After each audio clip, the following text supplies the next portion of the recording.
시청자 여러분 안녕하세요. 여도은입니다. 경제 시그널 10 시작하도록 하겠습니다. 장 초반에 양시장, 특히나 코스피가 2% 넘게 밀리는 모습들이 나타났으나 이 저가 매수의 영향으로 시장은 빠르게 낙폭을 줄여가고 있습니다. 코스피가 1%대 그리고 코스닥 같은 경우에는 거의 약보권 수준까지 낙폭을 줄여가는 모습인데요. 이 가운데 양시장에서는 외국인 투자자들은 팔고 있지만 특히 개인 투자자들의 저가 매수가 적극적으로 나타나고 있습니다. 자, 오늘 장 초반에는 2차 전지 관련한 종목들의 상승세가 보이는데 섹터 안에서도 외국인이 전체 시장에 대해서는 매도를 보이지만 화학 섹터를 중심으로 한 매수세가 나타나고 있다는 거. 그리고 오늘 종목 가운데서 LG 에너지 솔루션의 실적 발표가 있었는데요. 이러한 부분들이 관련한 시장의 업황에 대한 기대감 혹은 업황이 이제 드디어 정말로 바닥을 찍었구나 하는 안도감을 만들기도 했다라고는 하지만 이 LG 에너지 솔루션 외의 종목들이 더 오르는 모습들을 보면서 이게 어떤 시그널인지 좀 고민을 하게 만듭니다. 자, 오늘 시장 장 초반에 출렁임에 좀 깜짝 놀라셨을 것 같은데요. 관련한 시장 흐름 함께 체크해 보도록 하죠. 첫 번째 키워드입니다. 미중 무역 분쟁, 낙폭을 과연 얼마나 빨리 줄일까가 관건이죠. 그러니까 우리가 어제 밤에 트럼프 대통령의 트루스 소셜에 올라온 그 발언이 없었다면 이 낙폭을 줄일 수 있을까에 대한 의구심을 더 빨리, 더 많이 가질 수밖에 없었을 텐데 어젯밤에 이런 글이 올라왔습니다. 자료 먼저 보시죠. 그러니까 이전에 금요일 밤에는 정말 장문의 글로 트럼프 대통령은 중국의 히토류 관련한 제재 행태는 비판했습니다. 그러면서 추가적으로 11월부터 관세를 100% 더 부과하겠다라고 밝히면서 관련한 시장의 불확실성을 또다시 제공하는 그런 역할을 했는데요. 그러나 이 중국 관련해서 걱정하지 말아라. 이 중국과 지금 미국 간의 관계에 있어서는 다소 덜컹거림은 있기는 하지만 앞으로 우리는 협상을 잘 해나갈 그 의지에 대해서 트럼프 대통령이 밝혔습니다. 그러니까 시장이 이렇게까지 충격을 받을 것이라고는 생각을 못했던 발언이었는지 그 내용들을 수습하려는 움직임들이 보이고 있는데요. 일각에서는 트럼프 대통령이 이번에 노벨 평화상을 수상하지 못해서 좀 마음이 언짢아서 금요일에 그런 관련한 내용들을 밝힌 것이다. 라는 얘기도 있긴 하지만 어쨌든 빠르게 수습에 나서려는 그런 모습과 함께 국내 시장에서도 초반에 급락을 딛고 빠르게 좀 반등을 하고 있는 모습들이 보이고 있습니다. 자, 그렇다면 지금 같은 이제 미중 무역 분쟁은 사실 뭐 어제 오늘 이야기는 아니죠. 2017년부터 시작됐었던 미중 무역 분쟁 그리고 관세 관련한 얘기는 올해 4월에도 우리가 반추해보면 관련한 부분에 있어서 어떻게 반등을 했고 어떤 업종이 반등을 했는지를 생각해보면 투자 아이디어를 생각해 보실 수가 있을 텐데요. 자료 하나씩 보도록 하겠습니다. 지난 4월에 관세 관련해서 상호관세 발표 이후에 S&P 500도 그렇고 코스피에서도 그렇고 모든 업종이 많이 하락했습니다. 특히나 그동안에 올랐었던 미국에서는 테크주가 하락을 했고요. 그리고 국내에서도 관련해서 IT 하드웨어 쪽 그리고 철강 쪽에 그러니까 관세에 있어서의 영향을 가장 많이 받는 그리고 주도주 성격에 있었던 종목들의 하락이 보였습니다. 그리고 나서 한 달 뒤로 4월 초 미국 관세 상호관세 발표 이후에 한 달 이후에 S&P 500에서는 관련해서 테크가 가장 많이 빠졌던 데 반해서 테크가 가장 많이 올라가는 반등하는 모습을 보였고요. 코스피에서도 마찬가지입니다. 코스피에서는 사실 반도체보다는 기존의 주도주였던 조방원에 좀 있어서 그리고 조선, 방산 그리고 관련해서 기계업종의 강세가 두드러졌었던 모습들이 보였습니다. 그래서 오늘 장 초반에 좀 조선주가 올라갔을 때는 이러한 패턴을 좀 가져가는가라는 생각이 들었는데요. 지금과 또 4월에는 시장의 주도주가 좀 많이 달라져 있죠. 지금의 주도주 누가 뭐라고 해도 국내에서는 반도체입니다. 다음 자료 보시죠. 그래서 현재 시점에서 이 관련한 불확실성에 있어서의 최선의 대응책은 현재 주도주를 사는 것이라는 의견도 있는데요.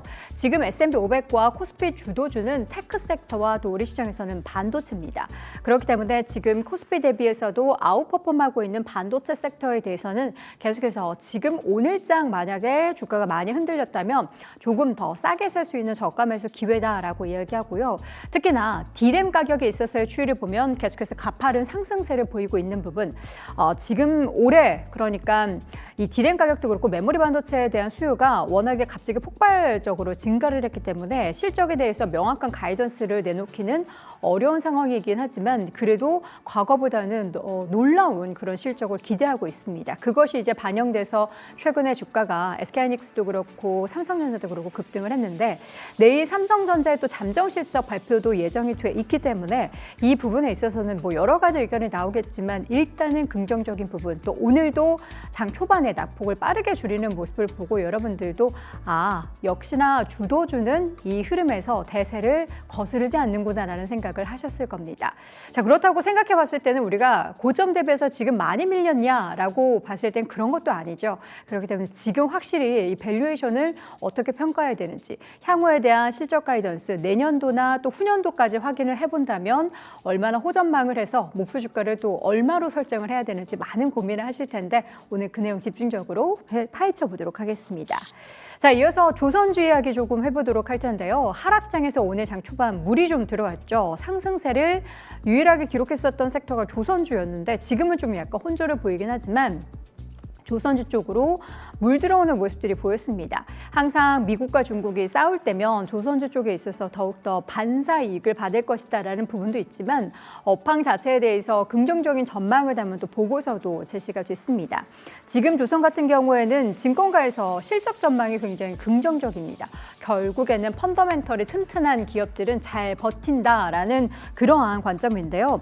어떤 상황이냐를 보면은 고선가 물량의 매출 인식의 비중이 증가하면서 가파른 실적 개선세가 향후에도 이 3분기도 좋지만 하반기에도 이어질 것이다라는 겁니다. 그렇기 때문에 신규 수주가 감소하는 부분에 대한 우려를 할 수도 있겠지만 그 주가가 올라가는 건 결국에는 지금 실적 부분에 있어서 마진을 계속해서 높게 평가할 수 있다는 겁니다. 예를 들어서 한 종목만 확인을 해보도록 하죠. 삼성중공업 한번 자료를 볼 텐데요. 요새는 FLNG 관련해서 모멘텀을 가장 많이 받고 있는 기업이죠. 삼성중공업의 인도 연도별 수주 시점 비율을 좀 확인을 해보자면요. 2025년에 올해 인도하는 거 그리고 내년, 후년 그리고 2028년까지의 인도 물량을 보면은 이렇게 보시면 됩니다. 2021년에 지금 수주했던 게 언제 인도가 되고 요 그래프를 보시면은 지금 우리에게는 여전히 모멘텀이 향후에 많게는 3년까지 지금 관련해서 실적에 대한 모멘텀이 이어지겠구나를 생각해 보시면 될 것 같고 실적 추이를 봐도 이 매출액 같은 경우에도 계속해서 우상향을 보이고 있지만 영업이익, OP 마진 같은 경우에도 지금 2022년에서 급증한 데 이어서 계속해서 우상향을 그려내고 있습니다. 지금이 2025년 기준이니까 지금보다 그래프가 조금 더 높이 올라가 있고 물론 이제 2026년에서 2027년은 과거 대비해서는 각도가 조금 완만해지긴 하지만 그래도 마진 상승률이 계속해서 이어지고 있다는 점도 시장에서는 긍정적으로 주목을 하고 있습니다.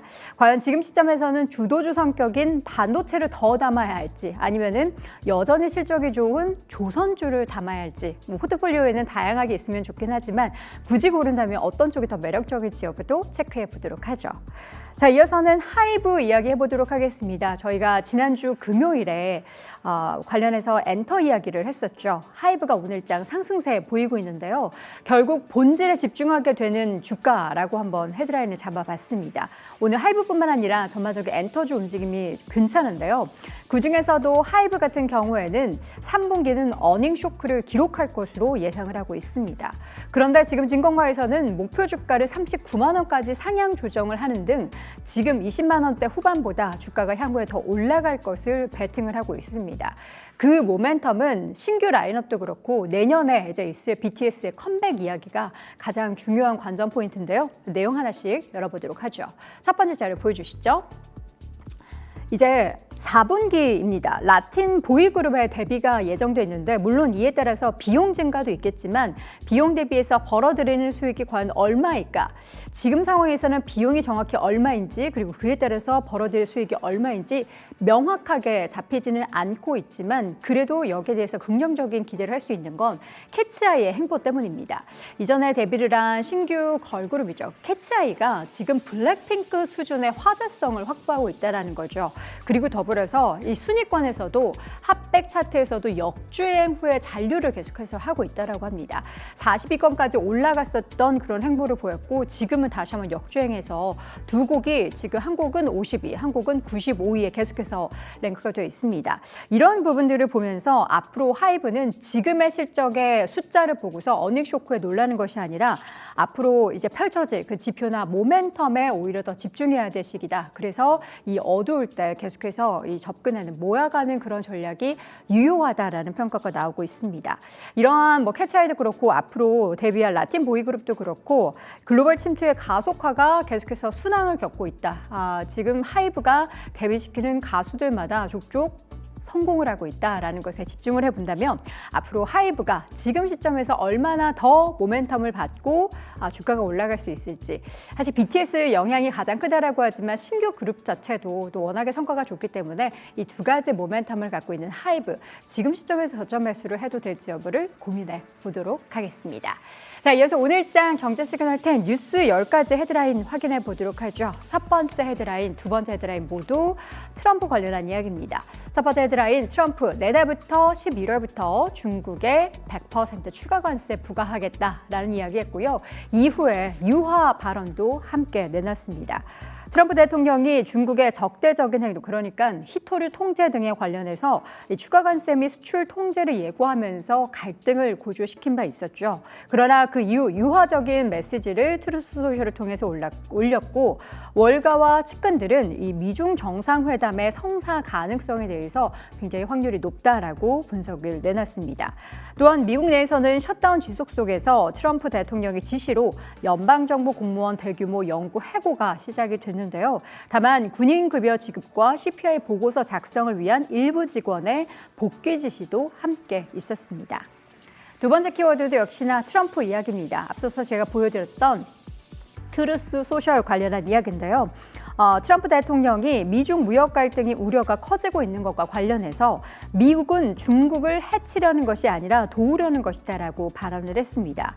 트럼프 대통령은 소셜미디어 트루스 소셜을 통해서 중국에 대해서 걱정하지 말라, 모든 것이 잘 될 것이다라는 내용을 밝혔고요. 그러면서 매우 존경받는 시진핑 주석이 잠시 안 좋은 순간을 겪었을 뿐이라며 그는 자기 나라가 불황을 겪는 것을 원치 않고 나 역시 마찬가지다라는 내용을 덧붙였습니다. 자, 이와 함께 오늘 우리 시장은 장 초반 2% 넘게도 하락했고요. 환율은 불안감의 1,430원대를 넘어섰습니다. 오늘 장 초반의 하락은 외국인이 이끌었는데요. 현재 구간에서도 4천억 넘게 순매도를 보이면서 삼성전자와 SK하이닉스 등의 대형 반도체주가 장 초반에 약세를 보였습니다. 트럼프 추가 관세 관련한 발언에 뉴욕 증시의 급락, 그리고 우리나라에서는 시장 하락뿐만 아니라 달러 원 환율도 1,430원대 위로 급등하는 모습 나타났었습니다. 자, 네 번째 헤드라인, 삼성전자와 SK하이닉스 미중 긴장의 격화에 동반 장 초반에 급락을 보였는데 물론 지난주 그리고 지지난주에 급등을 했었던 것에 반해서는 이 정도 급락은 어떻게 보면 좀 우리 시장 참여자분들이 워낙에 또 마음이 단단해지셔서 하락이라고 느끼지 못하셨을 수도 있을 것 같습니다. 현재 구간에서는 한 2에서 3%가량의 두 종목 하락세를 보이고 있는데요. 중국산 제품에 대한 100% 추가 관세 이야기가 예고가 됐고 또 금요일장에서 엔비디아 등의 빅테크 종목들이 워낙에 많이 하락한 탓에 국내 시장의 영향도 바로미터로 받았지만 그래도 낙폭을 빠르게 축소해 나가고 있습니다.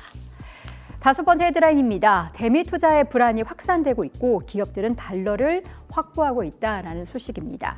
미국과의 대규모 대미 투자 협상이 현재 난항을 겪고 있는 가운데 미중 관세 전쟁까지 겹치면서 기업들이 불확실성에 대비해서 달러 보유를 늘리는 이른바 달러 재인기 현상이 심화되고 있다라는 소식입니다. 기업들의 달러 매도 축소 및 수요 확대가 외환 시장에서는 수급 불균형을 초래하면서 달러 환율이 급등하는 등의 시장에서 달러 환율이 급등하는 원인이 되고 있는 상황인데요. 전문가들은 대미 투자의 불확실성이 지속되는 한 환율은 연말까지 달러 환율 기준으로 1,450원 선까지 오를 수 있다는 전망을 내놨습니다. 환율 급등이 국내 경제에는 부정적인 영향을 줄 수 있다는 우려까지 함께 제기되고 있습니다. 자, 기업 소식 확인해 보도록 하겠습니다. 여섯 번째 헤드라인은 고려아연 소식부터 전해드리죠. 오늘 장 초반 급등을 했는데요. 희소금속 사업에 대한 실적 기대감이 그 배경이 되고 있습니다. 고려은이 희소금속 사업의 확대로 인한 실적 기대감으로 장 초반 10% 이상의 급등을 보였습니다. 안티몬이나 인듐 등의 희소금속 실적이 올해 5천억 원대의 영업이익의 급증이 이어질 것이라는 전망이 함께 나왔는데요. 재련 중심에서 전략 광물 중심으로 포트폴리오가 다변하면서 시장에서는 관련한 기대감이 커지고 있습니다. 현재 구간 고려은의 주가 확인해 보도록 하죠. 현재도 계속해서 상승세 유지하고 있는데요. 11%대 급등하면서 107만 7천 원 기록이 되고 있습니다. 7번째 소식은 두산에너빌리티입니다. 오늘 장 초반부터 빨간불이 들어오고 있는데 신고가를 장 초반 경신을 했습니다. 두산에너빌리티는 미국 빅테크에 가스터빈 2기를 수출한다는 소식에 오늘 장 초반 신고가 경신했는데요. 이번 계약은 해외에서의 첫 가스터빈 공급으로 내년 말까지 380메가와트급 2기를 납품할 예정입니다. AI 시대의 데이터 센터 전력 수요 급증이 해외 수주 확대의 배경으로 꼽히고 있습니다. 두산에너빌리티 현재 주가도 확인해 보도록 하겠습니다. 현재 주가는 상승세 유지하면서 더 상승폭을 키우고 있네요. 3.36% 오른 7만 7천 원 기록이 되고 있습니다. 자, 이어서는 삼성 SDS 소식도 확인해 보도록 하죠. 국내 AI 클라우드의 대표주로서 목표 주가를 상향 조정했다는 소식입니다. 하나증권에서는 삼성 SDS가 국내 최초로 오픈 AI와 또 챗GPT 엔터프라이즈 리셀러 파트너십을 체결하고 스타게이트 사업에 참여하는 등 AI 클라우드 시장 성장의 최대 수혜주다라는 평가를 내놨습니다.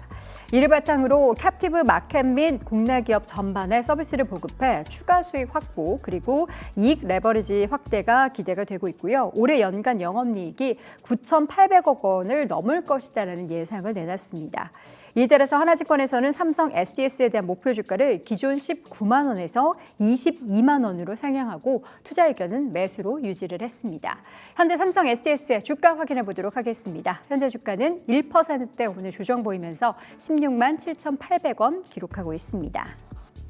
자, 9번째 헤드라인 HD 현대 일렉트릭 소식입니다. 미국 수출 확대에 따른 실적 개선 기대감이 목표 주가를 상향 조정하게 만든 원인이 됐는데요. 내용을 보겠습니다. 한국투자증권에서는 북미 지역 매출이 비중이 꾸준히 확대를 하고 있고 또 북미 프로젝트의 높은 이익률이 반영되면서 HD 현대 일렉트릭의 실적이 크게 개선될 것이다라는 전망을 내놨습니다. 이에 따라서 3분기 영업이익이 시장 기대치를 상회하는 2,428억 원이 기록될 것이다라고 추정을 내놨고요. 또 내년과 2027년까지의 연간 영업이익률을 20% 후반대로 제시하면서 수익성 개선이 나타날 것이다라는 부분을 강조했습니다. 이러한 긍정적인 전망을 바탕으로 한국투자증권은 HD 현대일렉트릭의 목표 주가를 기존 63만 원에서 76만 원으로 상향 조정을 했습니다. 현재 구간 HD 현대일렉트릭의 주가도 확인해 보도록 하죠. 0.15% 소폭 하락한 65만 9천 원 기록되고 있습니다.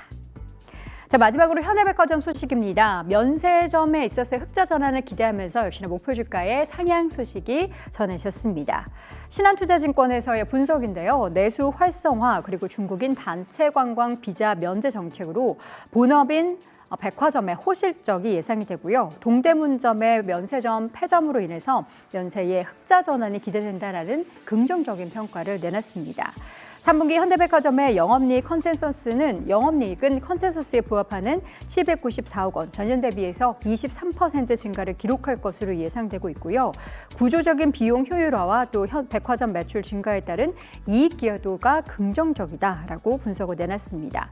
또한 여기에 더해서 강화된 주주 환원 정책과 낮은 밸류에이션 매력을 고려했을 때 목표 주가를 10만 원으로 상향 조정을 한다라는 내용을 밝혔습니다.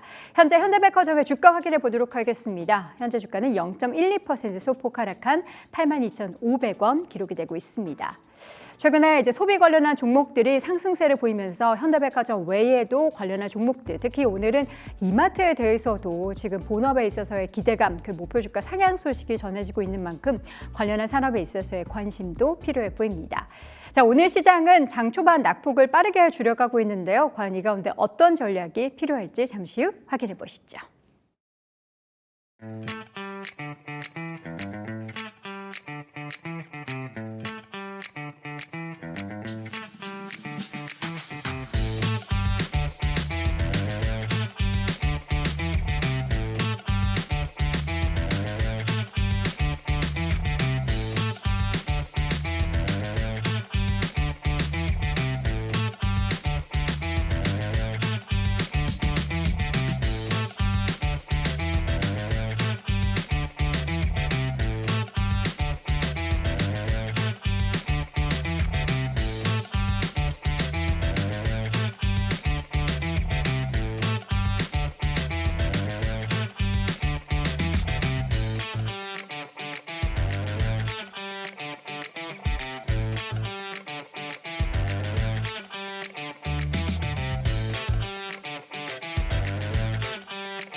경제 시그널 10 함께하고 있습니다. 현재 시각 10시 20분 지나고 있는 가운데 코스닥은 강보합권으로 상승 전환을 했고요. 코스피는 1%대로 낙폭을 더 줄여가면서 3,574포인트 선 기록이 되고 있습니다.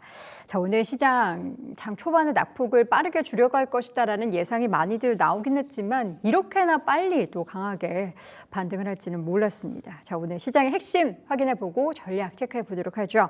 오늘 이 시간 동래리서치 P&J의 손창현 팀장 함께합니다. 어서 오세요. 네, 안녕하십니까? 네, 반갑습니다. 네. 시장이 낙폭을 정말 잘 줄여내네요. 지금 근데 수급의 주체가 개인이에요. 네. 오늘 개인이 열심히 삽니다. 아무래도 올라갔을 때 외국인과 기관이 동반적으로 매수를 했다가 네. 일단 단기적으로 좀 차익 매물이 나오니까 그쵸. 이제는 좀 사야겠다라고 하는 그런 투자 심리가 부각이 되면서 매수를 하고 있는 게 아닌가라는 생각이 듭니다. 네. 그리고 또 연휴가 끝났잖아요. 그렇기 때문에 이제는 본격적으로 연말까지 한번 기대를 해봐서 매수를 해봐도 되지 않겠느냐라고 생각을 하는 투자자들이 많은 것 같아요. 그리고 고객 예탁금 보시면 아시겠지만 이제 75조에서 73조 수준까지도 계속 유지가 되고 있는 점입니다.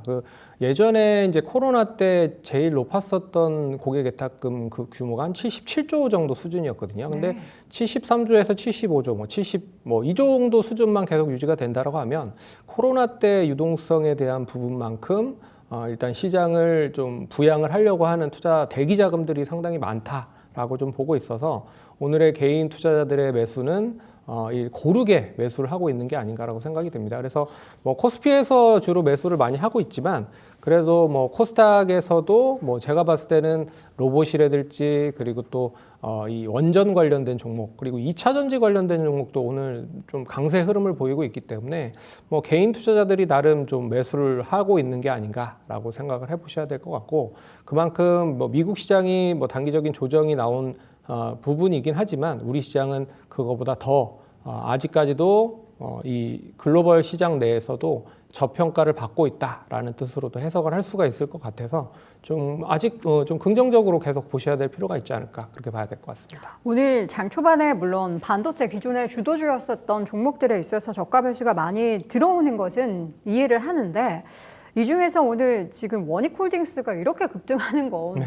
이건 좀 약간 단기적으로 좀 과도한 게 아닌가라는 생각이 듭니다. 왜냐하면 지난주 금요일에도 상한가 기록했거든요. 이 원익홀딩스가 그 강세 흐름으로 이어지고 있는 배경은 네. 제가 봤을 땐 두 가지로 볼 수 있을 것 같아요. 일단은 원익홀딩스의 자회사죠. 원익로보틱스에 대한 수혜 기대감. 네. 그래서 지난주에 소프트뱅크가 스위스 ABB라고 하는 회사를 7조 정도에 인수를 했잖아요. 네. 그런 점에서 이 본격적으로 로봇 사업에 이제 투자를 간행을 하면서 글로벌적뿐만 아니라 국내 쪽에서도 어떻게 보면 성과를 좀 기대할 수 있을 만한 종목들로 매수세가 좀 유입이 되고 있다라고 좀 보시면 될 것 같고 네. 특히나 로봇 관련된 종목 중에 이제 감속기라든지 그리고 액추에이터 쪽 관련된 종목들이 상당히 좀 좋은 흐름을 보이고 있습니다. 그래서 하이젠 RNM이라든지 SPG, 사면 같은 이런 종목들이 좀 강세 흐름을 보이고 있다. 거기에 이제 원익홀딩스도 원익 로보틱스가 이제 그 관련된 이 부분에서의 기술력이 어느 정도 있는 걸로 감안을 해보고 있기 때문에 좀 강세 흐름을 보이고 있다라고 보고 있고요. 그리고 자회사들이죠. 원익 QNC나 그리고 원익 IPS에 대한 실적이 상당히 좀 강세로 좀 전환이 된다라고 보면 결국에는 원익 관련된 반도체 기업들에 대해서도 수혜를 고스란히 받을 가능성이 높지 않겠느냐라고 보고 있기 때문에 결과적으로는 로봇과 그리고 반도체가 쌍두마차로 좀 강세를 보이고 있기 때문에 원익홀딩스가 동반적으로 상승을 하고 있는 게 아닌가라고 생각을 할 수가 있을 것 같고요. 네. 제가 봤을 때는 추가적인 상승도 여전히 가능할 수 있다. 하지만 이틀 동안의 급등이 나왔기 때문에 차익 매물이 오늘이나 내일 정도에서는 어느 정도 나올 수도 있기 때문에 조심할 필요는 있다라고 좀 보고 있지만 그래도 중장기적인 관점으로 계속 보유를 하고 계신 분들은 좀 더 수익을 극대화하는 전략을 가져가시는 게 유효하지 않을까 그렇게 좀 정리를 해보도록 하겠습니다. 네, 9월부터 이어졌었던 상승세가 이 연휴를 지나고 나서 폭발적으로 더 급등을 해서 거의 50% 가까이 주가가 급등을 했는데 아무래도 단기 차익 실현 매물은 출회가 될 테지만 중장기적인 모멘텀은 여전히 긍정적이다라는 평가 들어봤습니다. 오늘 또 로봇 관련한 종목들도 지금 보니까 클로봇의 주가가 현재 9%, 하이젠 RNM 7%, 레인보우 로보틱스도 6%, 시메스의 주가도 5% 넘는 급등 보입니다. 자, 이어서 2차 전지도 잠깐 좀 짚어보도록 할게요. 네. 오늘 장 초반부터 지금 뭐 물론 LG엔솔이 뭐 2분기 연속 지금 흑자다라고는 하는데 실제 LG엔솔의 주가는 크게 오르지 못하는데 네. 다른 쪽에 있어서 포스코 퓨처엠 또 에코프로 그룹주, 삼성 SDI 이런 종목들이 오늘 올라가는 건 뭐 이유가 있습니까? 뭐 LG 에너지 솔루션이 결과적으로는 실적이 좀 부각이 됐기 때문에 그럼 LG엔솔이 올라야지 왜 LG엔솔은 못 오르죠? LG 엔솔은 뭐 상대적으로 좀 많이 어떻게 보면 뭐 제가 봤을 때는 그나마 2차 전지 관련된 종목들보단 선방을 했다라고 좀 생각을 하고 있습니다.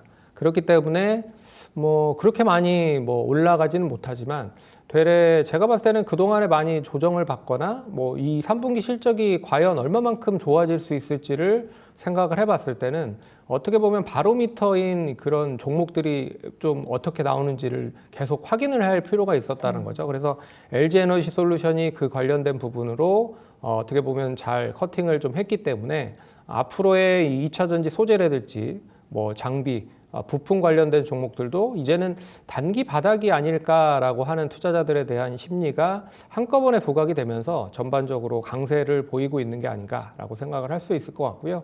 특히나 이제 LG 에너지 솔루션에서 좀 주목을 해야 될 부분은 ESS향 관련된 그런 이 매출에 대한 부분들이 상당히 좀 많이 부각이 되고 있다라고 좀 보고 있기 때문에 예전에는 ESS 관련된 부분에 있어서의 소재가 그렇게 많이 부각이 되지 않았기 때문에 2차 전지 소재로 기준으로 보면 결과적으로는 자동차가 얼마만큼 많이 판매가 되는지에 따라서 이제 하나에 대한 축으로만 좀 생각을 해볼 필요가 있었다라고 보시면 이제는 이제 ESS 관련된 이 2차 전지 소재가 본격적으로 투입이 되면서 매출로 영향이 되고 있다라고 좀 보고 있어서 동반적으로 소재 쪽 관련돼서 뭐 포스코 퓨처엠이라든지 에코프로 그룹주들 그리고 LNF 관련된 종목들이 전반적으로 좀 상승을 하고 있는 게 아닌가라고 좀 정리를 해봐야 될 것 같습니다. 네, 알겠습니다. 자, 그럼 이제 오늘 시장에서도 키워드를 저희가 10가지 꼽아봤는데요. 키워드 화면으로 확인해 보시죠. 히토류 첫 번째 키워드고요. 검은 월요일. 검은 월요일이었는데 이제 약간 회색 월요일로 바뀐 것 같습니다. 암호화폐 또 어제 사이에서 급등하고 있죠. 암호화폐 급등, 네카오 실적 기대, K조선 기회 왔다, 대세는 리튬, 생물보안법, 로봇 들썩, 완전체 컴백, 자동차 새우 등까지 체크해 보도록 하겠습니다. 자, 오늘도 테마 형성이 돼 있습니다. 지난주 금요일장에도 이제 히토류 중국에서의 수출 통제 이야기와 함께 한 차례 급등했었던 히토류주 오늘도 급등합니다. 테마이기 때문에 이게 이제 언제까지 지속이 될지 여부를 잘 확인해 보면서 이제 트레이딩을 하셔야 될 것 같은데 히토류 관련된 종목들 어떻게 지금 보유하고 계신 분들은 좀 수익 실현을 해야 될 시점이라고 보십니까?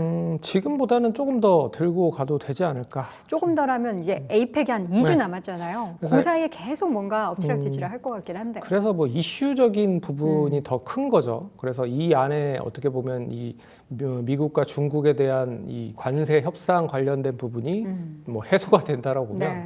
히토류 관련된 종목들은 좀 약세로 좀 전환이 될 가능성이 높다라고 보고 있고요. 네. 그리고 이제 히토류 관련된 종목이 예전부터 지금 미국과 중국 안에 상당히 좀 주요한 이슈로 좀 부각이 되고 있는 상황인 거죠. 그래서 결국에는 중국이 여러 가지 뭐 상품들을 규제를 하고 있지만 뭐 대두라든지 그리고 뭐 히토류 관련된 부분을 계속 규제를 하고 있는 상황이다. 그래서 이 부분이 어떻게 보면 제가 봤을 때는 외교적으로 어떻게 해소가 되는지가 관건일 것 같고 이게 조금 더 장기화가 된다라고 보면 결과적으로 조금 더 지켜봐야 될 필요가 있지 않을까 그렇게 보고 있고 제가 봤을 때는 이제 뭐 에이펙에 결국에는 시진핑 주석과 트럼프 대통령이 만남을 갖는다라고 하면 결과적으로 실무진들은 그 전에 만나서 어떻게 보면 해결책을 마련할 가능성이 높거든요. 네. 그렇기 때문에 그 관련된 이슈가 단기적으로 부각이 되는지를 좀 눈여겨 보시면서 일단 가져가시는 게 좋다라고 말씀을 드릴 수 있을 것 같고, 그리고 시장이 되레 좋으면 히토류 관련된 종목들이 상승세가 좀 꺾일 가능성이 높습니다. 그래서 오늘도 전반적으로 금요일 날 강했던 섹터 주도주들이 다시 힘을 받고 있는 상황이기 때문에 이게 추가적인 상승이 얼마만큼 이어질지는 모르겠지만, 일단은 보유하고 계신 분들은 분할적으로라도 수익을 좀 챙기면서 좀 대응을 하시는 게 좋지 않을까 그렇게 보고 있고, 이게 뭐 주도주로 역할을 하기에는 조금 좀 제한적일 가능성이 높지 않겠느냐 그렇게 봐야 될 것 같습니다. 팀장님께서 보시기에는 이제 테마는 한 차례 형성이 될 수는 네. 있겠지만 우리가 이제 확실한 수익을 계속해서 향유를 하기 위해서는 테마주로 얻었던 수익을 조금 착실한하면서 기존 주도주, 뭐 반도체라든지 이런 종목으로 포트폴리오를 좀 재정비하는 것이 필요하다라는 말씀이시네요. 네, 저는 뭐 계속적으로 뭐 얘기를 했듯이 뭐 반도체 섹터 종목은 포트의 한 종목 정도는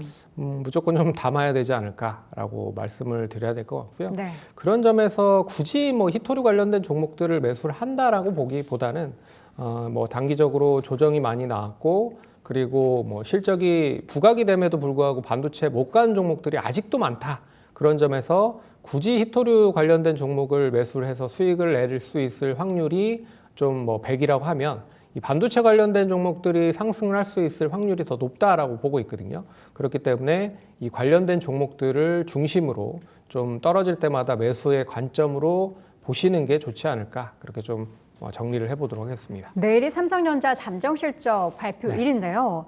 시장에서는 이제 늘 그려왔듯이 항상 삼성전자는 잠정 실적이나 본 실적 발표하고 나서 주가가 하락했거든요. 근데 또 이번에는 좀 다를 것이다라는 기대감이 있긴 하던데 팀장님은 어떨 거라고 보십니까? 조금 뭐 변동성이 좀 있을 수는 있을 것 같아요. 하지만 이게 단기적으로 끝날 가능성이 높다. 그래서 오늘처럼 새로운 형태로 차익 매물이 나올 수도 있을 거라고 보고 있지만, 이게 제가 봤을 때는 지금 저번 달부터 계속 삼성전자의 잠정 실적이 높아지고 있거든요. 그래서 지난달에만 해도 8조, 올해 이번 달 초만 해도 9조. 근데 지금 10조에서 11조 얘기까지 나오고 있는 상황이기 때문에 제가 봤을 때는 이 삼성전자 잠정 실적 3분기 실적이 과연 어느 정도 시점에서 나오는지가 중요할 것 같다. 만약에 뭐 10조에서 11조 정도, 뭐 최단 상단에 위치하는 그런 부분을 기록을 한다라고 보면 단기적인 차익 매물은 나올 수 있다라고 좀 보고 있지만, 그래도 뭐 중장기적인 추세를 상승을 아예 꺾여버릴 수 있는 그런 흐름으로 전개되지는 않을 거라 보고 있어서 조금 더 관심을 가지실 필요가 있다라고 봐야 될 것 같고요. 네. 하지만 이제 이번 실적을 바탕으로 이제 4분기라든지 내년도에 대한 실적이 얼마만큼 조금 더 커질 수 있는지를 분명히 또 컨퍼런스 콜을 통해서 얘기를 할 거거든요. 그렇기 때문에 그 부분을 잘 눈여겨 보셔야 될 필요가 있을 것 같고, 이번 실적은 크게 뭐 걱정하지 않으셔도 되지 않을까, 그렇게 좀 봐야 될 것 같습니다. 네. 자, 이어서는 오늘 K조선, 그러니까 물론 장 초반에 올랐다가 지금 좀 빠지긴 했는데, 이 사실 실적 이야기하면은 조선주를 빼놓을 수가 없습니다. 그렇죠. 지금 사실 신규 수주에 대한 이야기보다는 현재 수주하고 있는 그 수주건들이 모두 고가가 굉장히 비중을 많이 차지하고 있고, 그래서 앞으로 향후 한 2, 3년 정도는 실적에 대해서 엄청난 모멘텀을 기대한다라는 목소리가 대부분인데, 그렇다고 해서 지금 조선주를 과연 포트 비중을 늘려야 할까에 대해서는 팀장님 어떻게 보세요? 뭐 늘리진 않더라도 보유하고 계신 분들은 계속 보유를 하시면 좋을 것 같고요. 추가적으로 늘릴 만큼은 아니라고 보시는 거예요? 그거를 반도체 쪽으로 투자를 하시는 게 좀 오히려 더 반도체가. 낫지 않을까라고 보고 있습니다. 뭐 왜 그러냐면 그 이유는 이미 이 조선 관련된 종목들이 많이 올라간 부분도 없지 않아 있고, 오늘은 이제 15일 한미 재무장관 회담이 열린다라고 해요. 거기에서 결국에 이제 통화 스와프 관련된 논의를 좀 진행을 할 가능성이 높죠. 우리나라가 추구하고 있는 거는 결국에는 이제 무제한 통화 스왑을 이제 과연 미국 쪽에서 계약을 해주는지가 관건일 것 같고, 이게 만약에 잘 통과가 된다라고 하면 결국에는 마스가 프로젝트나 한미 관세 협상이 타결적으로 좀 진행이 되고 있기 때문에 결과적으로 그런 점에서 오늘 이제 조선 관련주들이 더 붐업을 하고 있는 게 아닌가라고 생각을 할 수 있을 것 같습니다. 그래서 3분기 실적은 여전히 좋을 거라고 보고 있고 굳이 지금 시점에서 신규로 매수를 하는 거를 비중으로 본다라고 하면 반도체 쪽에 대한 비중을 좀 더 높이는 게 좋지 않을까라고 보고 있고 하지만 이제 회의 조선 관련된 부분의 종목들 그대로 좀 보유를 하고 계신다라고 하면 제가 봤을 때는 굳이 뭐 매도를 안 하시고 계속 보유를 하셔도 되지 않을까 그렇게 좀 살펴볼 필요가 있을 것 같아서 일단 뭐 조선 관련주들 3분기 실적도 나름 좋을 것이다. 그렇게 좀 정리해 보겠습니다. 실적이 좋다. 지금 조선주에서 물론 이제 전체 포트 비중을 봤을 때는 반도체 쪽이 오히려 더 좋다라고는 하지만 조선 안에서만 기회와 리스크를 한번 분리를 해보자면 네. 지금 조선에서 가장 큰 기회는 우리가 늘 얘기하는 미국 쪽 아니겠습니까? 그렇죠. 근데 리스크도 미국인 것 같아요. 그렇죠. 근데 미국은 제가 봤을 때는 우리나라를 띄워놓고 해결책을 찾는다라고 조선 하면 쪽에서. 절대 찾을 수가 없다라고 보고 있습니다. 그렇기 때문에 무조건 마스카 프로젝트는 진행이 어느 정도 수준으로는 진행이 될 가능성이 매우 높다라고 볼 수가 있을 것 같고 어떻게 보면 이제 중국 대상 진입료 부과로 인해서 결국에는 이제 중국에 대한 조선 발주가 급감을 하고 있다라는 뜻으로도 해석을 할 수가 있을 것 같아요. 그러면 중국발 조선이 급감을 하면 과연 어느 나라가 가장 크게 수혜를 볼 수 있느냐라고 따져보면 결국에 우리나라 점유율이 26%로 2배 정도 올라갔거든요. 그렇기 때문에 이 마스카 프로젝트를 제외한다라고 해도 결론적으로 중국에 대한 반사이익을 우리나라 조선 업체들이 고스란히 받고 있다라고 생각을 하시면 될 것 같기 때문에 이게 뭐 일시적인 것보다는 중장기적인 모멘텀이 계속 뒷받침이 되면서 상승을 하고 있다라고 보셔야 될 것 같고요. 그리고 이제 북미 LNG 단지 관련된 조성도 어느 정도 마무리가 됐다. 그렇기 때문에 이 LNG 선이라든지 친환경 선박에 대한 것도 계속 발주가 진행이 될 가능성이 높다라고 보면 결국엔 우리나라 선박들에 대한 조선 종목들이 가장 큰 수혜를 받을 가능성이 높지 않겠느냐라고 봐야 될 것 같습니다. 조선주 안에서는 최근에는 이제 LNG 관련한 모멘텀을 가장 자주 언급을 하면서 뭐 다양한 기업도 있겠지만 삼성중공업 얘기가 참 많이 나오잖아요. 그러니까 이게 혹시 모르시는 분들을 위해서 왜 삼성중공업을 항상 그 FLNG, LNG 수혜주라고 부르는지를 한번 정리 부탁드리겠습니다. 일단 삼성중공업은 뭐 아시다시피 이제 특수선 관련돼서 이제 LNG 관련된 부분을 가장 시장 점유율이 높기 때문이다라고 보시면 될 것 같아요. 그런 점에서 이제 다른 HD 현대중공업이나 HD 현대 미포 뭐 이런 종목들이 상승을 함에도 불구하고 삼성중공업은 많이 못 갔고요.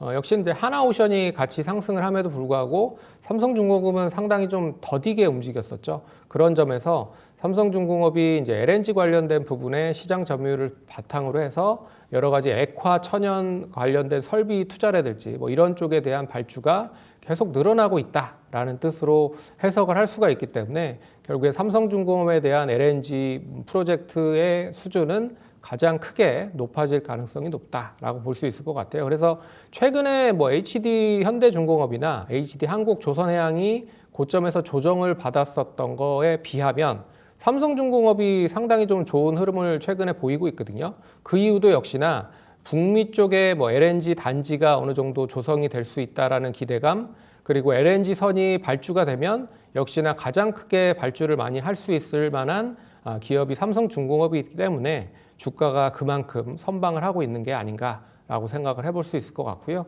그런 점에서 제가 봤을 때는 뭐 지금 뭐 22,000원 정도 잘 유지가 되면 추가적인 상승은 한 25,000원 이상까지도 앞선 고점 충분히 돌파하면서 상승할 가능성이 높다. 그렇게 좀 평가를 해보도록 하겠습니다. 네.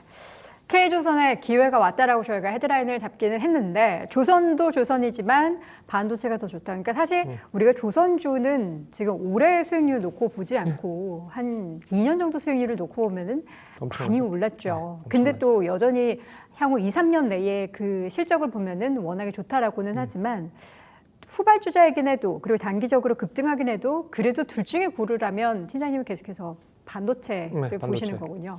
반도체도 삼성전자도 있고 SK하이닉스도 있고 지금 후발주자로 뭐 이제 한미반도체도 최근에 좀 움직이는데 저희가 이제 이 자리에 앉아 계시는 분들께 여쭤보면은 SK하이닉스, 삼성전자도 좋지만 지금은 또 한미반도체를 봐야 될 시점이라는 의견도 내놓으시더라고요. 팀장님은 어떤 관점이실지? 저도 한미 반도체 나쁘지 않다라고 보고 있습니다. 탑픽으로 보십니까?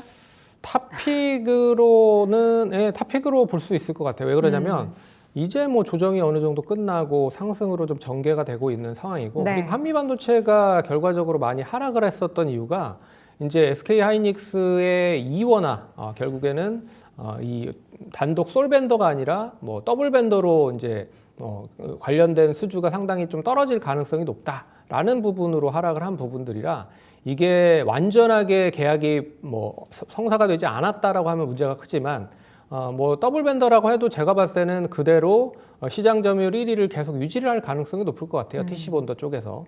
그리고 TC 본더 HBM3 관련된 그런 본딩 장비가 여전히 HBM4에도 적용이 될 가능성이 매우 높습니다. 그렇기 때문에 그런 시장 마켓 쉐어를 그대로 HBM4 쪽으로 연결을 해서 적용을 시킨다라고 보면 결과적으로 SK 하이닉스뿐만 아니라 일단 뭐 마이크론 테크놀로지, TSMC 여전히 수주에 대한 모멘텀 계속 이어질 가능성이 높을 것 같고요. 그런 점에서 이제 하이브리드 본딩까지도 연계가 된다라고 하면 좀 상당히 다시 한번 좀 재평가를 받을 가능성이 높다. 그리고 지금 이제 패키징이 상당히 좀 중요해진 그런 상황이기 때문에 결국엔 본딩 장비에 대한 수주도 여전히 높아질 가능성이 높다라고 좀 보고 있어서 뭐 한미 반도체 단기적으로 뭐 상승을 하고 있는 상황이지만 바닥권에서 상승을 하고 있기 때문에 이미 고점을 갱신한 SK 하이닉스, 삼성전자보다는 일단 가격적인 부분에서 조금 더 매력적이다. 그렇기 때문에 장비 쪽에서 굳이 한 종목을 본다라고 보면 한미 반도체 제가 봤을 때는 장비 쪽으로 좀 투자하셔도 괜찮지 않을까 그렇게 좀 봐야 될 것 같습니다. 한미 반도체 지금 차트를 보고 있는데 지난 이제 올 초 1월에 기록했었던 고점 이후에 주가가 하락세를 보였고 꽤 오랜 기간 동안 박스권 흐름이 나타났습니다. 그 후로 이제 최근의 급등 이후로 11만 원대를 돌파하면서 1월에 기록했었던 고점을 돌파했는데요. 과연 오늘 시점에서 또 한미 반도체 오늘이 만약에 시작이라면 그 1, 2, 3 등 종목 가운데서 어떤 기업이 연말까지 수익률이 더 좋게 될지 눈여겨보시는 것도 재미난 관전 포인트 중에 하나가 될 것 같습니다. 자, 마지막 키워드는 엔터주 이야기를 해보죠. 완전체 컴백하면 이제 사실 아직 먼 얘기라고 생각이 되기는 해요. BTS 이야기, 하이브도 그렇고 지금 오늘 YG 엔터테인먼트 그리고 엔터주 움직임들이 지난주부터 사실 꽤 나쁘지 않거든요. 하이브 어떻게 좀 기대하십니까? 엔터 별로 관심 없으신 눈빛이신데. 아니 뭐 하이브 제가 봤을 때는 굳이 한 종목 보자라고 하면 하이브가 저는 뭐 탑픽이십니까? 좋을 것 같습니다. 왜 그러냐면 이제 뉴진스에 대한 이제 후폭풍도 어느 정도 마무리가 됐고 그리고 이제 BTS가 본격적으로 컴백을 한다라고 보면 가장 큰 수혜를 받을 수 있는 쪽은 역시 하이브다라고 보고 있고 그리고 이제 두나무 관련돼서는 얘기를 하나도 안 하고 있지만 두나무 지분도 한 2.5% 가지고 있어요. 이 하이브가. 그렇기 때문에 만약에 이 두나무 관련된 네이버의 합병이 잘 원활하게 진행이 되고 이 스테이블 코인 관련된 뭐 시장 조성을 이 네이버 쪽에서 잘 한다라고 보면 결국엔 뭐 하이브도 제가 봤을 때는 완전하게 동떨어진 그런 종목은 아니다라고 볼 수 있다라고 보고 있고요. 그리고 또 하이브 쪽에서 이 가장 크게 뭐 진행하고 있는 사업이죠. 위버스 플랫폼도 제가 봤을 때는 이제는 BEP 수준까지는 좀 도달이 됐다라고 좀 보고 있어서 이 위버스를 바탕으로 NFT 사업을 통해서 스테이블 코인까지 연계가 된다라고 보면 제가 봤을 때는 이 하이브는 다시 이제 BTS를 기점으로 해서 재평가를 받고 신성장에 대한 모멘텀도 지속이 될 수 있다라고 좀 보고 있기 때문에 결과적으로 BTS가 올해보다는 내년에 하반기 정도에 이제 완전체로 나온다라고 해요. 그런 점에서 제가 봤을 때는 관심을 좀 가지실 필요가 있다라고 봐야 될 것 같고 그리고 이제 중국의 공연이 만약에 시작이 된다라고 보면 가장 크게 역시나 중국에서 반향을 일으킬 수 있을 만한 쪽이 제가 봤을 때는 블랙핑크 아니면 BTS입니다. 왜 BTS? BTS는 약간 중국보다는 미주 쪽 아니에요? 그렇죠. 근데 이미 이 중국 분들이 뭐 해외 쪽에 원체 많은 그런 그 아미들을 보유를 하고 있기 때문에 제가 봤을 때는 중국 분들도 분명히 알게 모르게 팬층이 상당히 많이 형성이 돼 있을 거라고 보고 있거든요. 그렇기 때문에 이 BTS 보이그룹 쪽에서는 BTS 그리고 걸그룹 쪽에는 이제 블랙핑크가 선두에 좀 쓸 가능성이 높지 않겠느냐 그렇게 좀 봐야 될 것 같습니다. 지금 사실 엔터 44 그러니까 하이브, SM, YG 엔터테인먼트, 뭐 JYP 엔터테인먼트 항상 이야기를 하면서 과거에는 JYP 엔터가 가장 좋았던 호시절이 있었고요. 최근에는 또 JYP 엔터가 좀 무너졌던 부분들도 있었고 주가 움직임을 보면은 YG 엔터가 지금 고점에서 계속 등락 보이면서 엔터주 중에서는 가장 좀 잘 버티는 종목. 오히려 SM이 최근에 좀 많이 미끄러져서 이게 엔터주들이 연초와는 다르게 약간 각각이 다른 모습들이 나타나고 있어요. 그래서 지금 시점에서는 앞서서 하이브라고 말씀을 해주시긴 했는데 실적에서 보면 그리고 중국에서 보면은 사실 SM도 또 빠지지 않잖아요. 그렇죠. 뭐 SM은 제가 봤을 때는 뭐 가장 크게 이제 상승할 수 있을 만한 모멘텀이 뭐 다양한 이제 걸그룹, 보이그룹에 대한 컴백과 그리고 얼마만큼의 이제 인지도를 높인 그런 보이그룹이 좀 나와야 된다라고 좀 보고 있는데 그 보이그룹이 그렇게 좀 많이 나오지 않고 있다라는 것도 제가 봤을 때는 조금 이제 SM을 다시 재평가를 하기에는 뭐 역부족인 게 아닌가라고 생각이 듭니다. 그래서 걸그룹에서는 뭐 든든한 이런 그 그룹이 있죠. 에스파라고 하는 이 어떻게 보면 SM을 대표할 수 있는 그룹이 있는데 딱히 이제 보이그룹이 어떻게 보면 더 수익성이 높거든요. 그런 점에서는 일단 뭐 보이그룹 신규 아이돌이 출시가 되고 있긴 하지만 그래도 뭐 상당히 좀 더디게 좀 성장을 하고 있는 게 아닌가라고 좀 보고 있어서 SM은 이제 보이그룹에 대한 난제를 어떻게 좀 해소를 하는지가 관건일 것 같다. 그리고 SM이 결국에 이제 카카오와 같이 연계가 되면서 사업을 좀 진행을 하고 있기 때문에 결국에 카카오가 지금 이제 AI와 협업을 해서 여러 가지 사업을 좀 진행을 하고 있는 상황이고요. 그런 점에서 아직까지 완전하게 교통정리가 되지 않았다. 그렇기 때문에 이 카카오 본업에 대한 그런 이 부분들의 투자가 조금 더 진행이 되고 있고 차라리 SM 엔터 쪽에서에 대한 부분은 아직까지 의사결정이 조금 더딘 게 아닌가라고 생각을 해 볼 필요가 있을 것 같아서 굳이 뭐 엔터 관련된 종목들 SM도 좋고 뭐 다른 종목들 다 좋지만 단기적으로 봤을 때는 YG와 그리고 하이브를 먼저 선제적으로 보고 그리고 나서 나머지 뭐 JYP나 SM도 관심권에 두시는 전략으로 좀 대응을 하시면 좋지 않을까 그렇게 좀 말씀을 드려보도록 하겠습니다. 연초 이후에는 엔터주들이 그 한알령 해제에 대한 기대감 덕분에 엄청나게 또 폭발적인 상승세가 나타났습니다. 근데 이제 연말에는 물론 이제 에이펙을 전후로 해서 한알령 해제 얘기가 다시 한번 또 불거질 수 있는 가능성 더하기 연말에는 이제 공연이 엄청나게 많은 시즌 아닙니까? 그래서 실적에 대한 기대감이 있을 텐데 어떻게 상반기 같은 폭발적인 엔터주의 상승세를 기대하고 계십니까? 제가 봤을 때는 나름 괜찮을 것 같아요. 나름 괜찮다. 왜 그러냐면 이게 뭐 결국에는 이제 계절적인 성수기가 연초보다는 이제 하반기에 많이 몰려 있거든요. 그렇죠. 그러면 당연히 다양한 공연 때문에 그리고 이제 월드 투어가 한번 좀 큰 그룹이 월드 투어를 한다라고 보면 이게 이제 아예 지금 그룹 자체를 먹여 살릴 정도에 대한 해파가 상당히 커지고 있는 상황이기 때문에 최근에 이제 YG 엔터테인먼트가 상승을 하고 있는 배경도 결국엔 블랙핑크의 월드 투어가 진행이 될 수 있다라는 기대감이 가장 크다라고 좀 보고 있거든요. 그런 점에서 일단 월드 투어를 본격적으로 진행을 하면 결과적인 계절적인 성수기가 뒷받침이 되면서 음반 판매라든지 굿즈 판매까지 확대가 되면서 상승을 할 수 있다라는 걸로 볼 필요가 있을 것 같아서 올해 그리고 가장 큰 엔터 쪽에서의 이슈나가 될 만한 부분들이 있잖아요. 캐대언이라고. 그렇기 때문에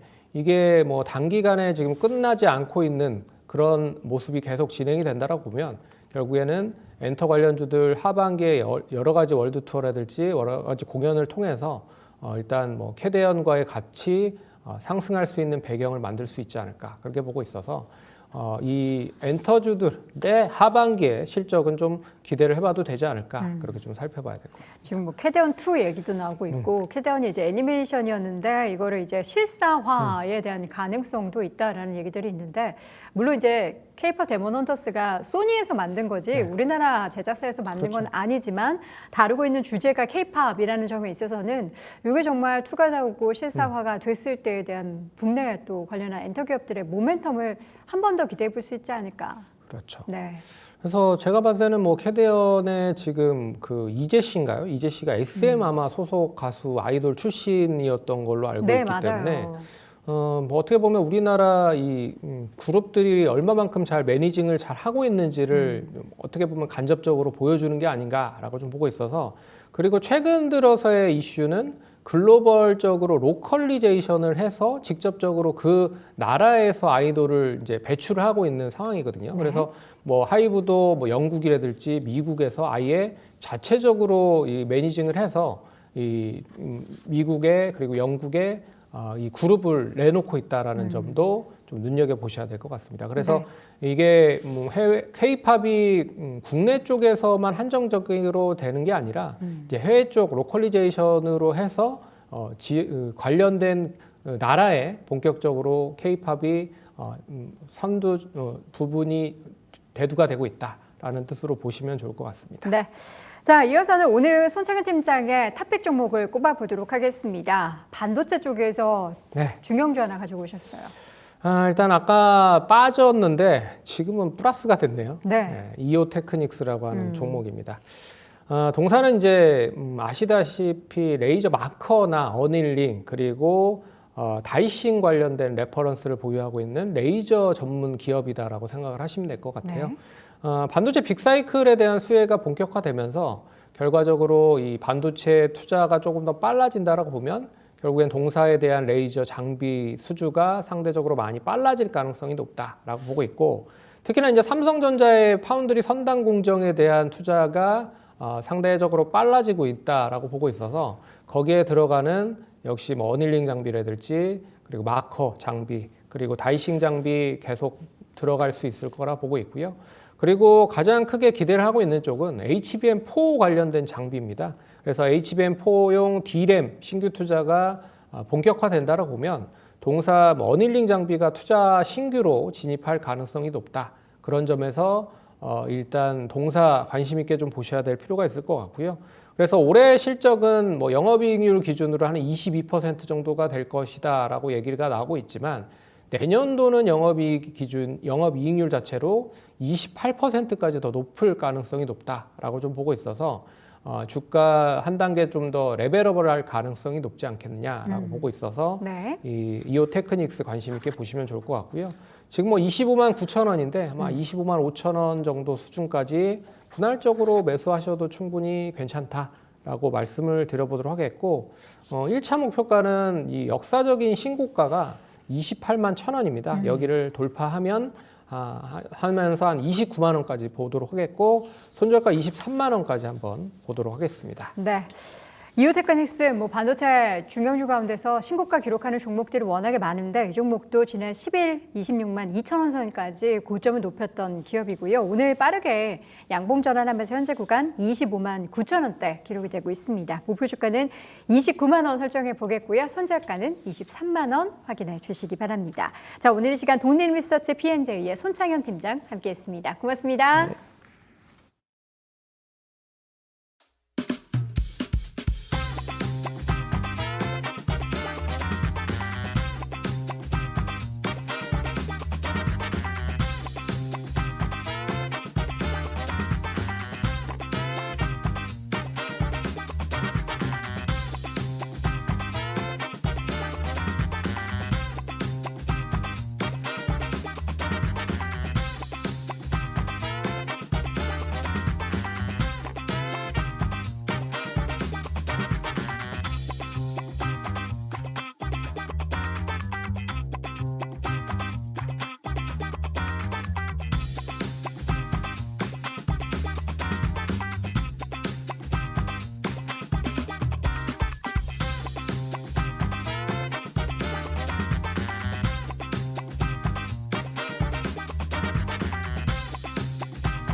이슈 플러스 시간입니다. 먼저 오늘 이 시간 세 가지 키워드부터 점검해 보시죠. 막이 오른 신한금융의 회장 후보 추천위원회입니다. 징옥동 현 회장의 향후 겨취는 어떻게 될까요? 현재 슬림화가 지속되고 있는 은행권입니다. 앞으로의 속도 조절 가능성 한번 가늠해 보고요. 반등한 실적을 자랑하고 있는 KB국민은행입니다. 해외 사업에도 볕이 들게 될지 구체적인 내용까지 정리해 보시죠.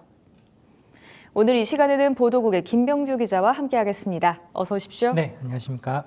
네, 반갑습니다. 먼저 신한금융의 이야기로 출발해 보도록 하겠습니다. 금융지주사 회장들의 임기 종료를 앞두고 차기 회장 선임 절차가 본격화하고 있는데요. 그중에 한 곳이 바로 신한금융입니다. 이미 차기 회장을 선임하기 위한 이 회장 후보 추천위원회, 그러니까 회추위를 가동하면서 시동을 걸고 있는데요.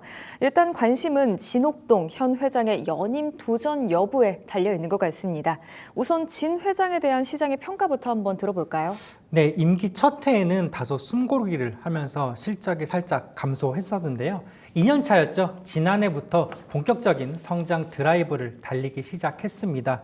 지난해 신한금융은 4조 5,180억 원의 단기 순이익을 거두면서 전년 대비 3.4%가량 실적 개선에 성공을 했습니다. 특히 영업이익의 경우에는 무려 14조 6,600억 원을 기록하면서 역대 최고 수준을 달성하기도 했습니다. 이자이익도 11조 4,020억 원을 기록하면서 전년 대비 5.4% 증가했습니다. 이 역시 역대 최고 기록이었습니다.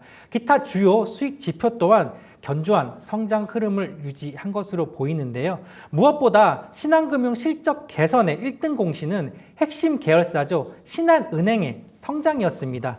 사실 최근 몇 년간 신한은행은 리딩뱅크 경쟁에서 살짝 밀려나 있었는데요. 절치부심했던 진옥동 회장은 고군분투하여서 지난해 무려 6년 만에 신한은행을 리딩뱅크 재탈환에 성공할 수 있도록 시도하기도 했습니다. 금융업계 관계자 또한 통상 금융지주 회장의 연임 여부에 가장 결정적인 역할을 하는 것은 역시나 실적이라고 말을 했습니다. 그러면서 리딩뱅크 탈환, 지주사 실적 개선 등 진 회장의 성과가 뚜렷한 만큼 적어도 실적이 연임 여부의 변수가 될 가능성은 적다고 평가하기도 했습니다. 네, 그렇다면 실적을 제외한 나머지 요소에서의 평가가 어떤지도 궁금한데요. 특히나 이 금융지주사의 당면 과제 중 하나라고 볼 수 있는 이 밸류업 행보에 대한 관심도 점점 높아지고 있습니다. 밸류업 관련해서 진 회장이 어떤 업적을 또 이뤄냈는지 한번 구체적으로 짚어볼까요? 네, 실제로 진 회장이 임기 중 밸류업에 상당히 공을 들였는데요. 일정 부분 성과로 귀결된 것으로 확인이 되고 있습니다. 실제 주주 환원의 핵심 지표인 보통주 자본 CET1 비율은 상반기 기준 13.59%로 목표치인 13.1%를 이미 상회했고요. 주주 환원율도 지난해 말 기준 40.2%를 기록하면서 국내 금융지주사 가운데 처음으로 40%를 넘어서기도 했습니다. 현재 업계 안팎에서 전망하는 신한금융의 올해 연간 주주 환원율은 40%대 중반 수준입니다. 지금의 흐름이 유지된다면 주주 환원율 50% 달성도 기존 목표 시점인 2027년 대비 다소 앞당겨질 것으로 전망이 되고 있습니다. 주가 부양을 위한 자사주 소각 역시 계획대로 차질 없이 진행되고 있는데요.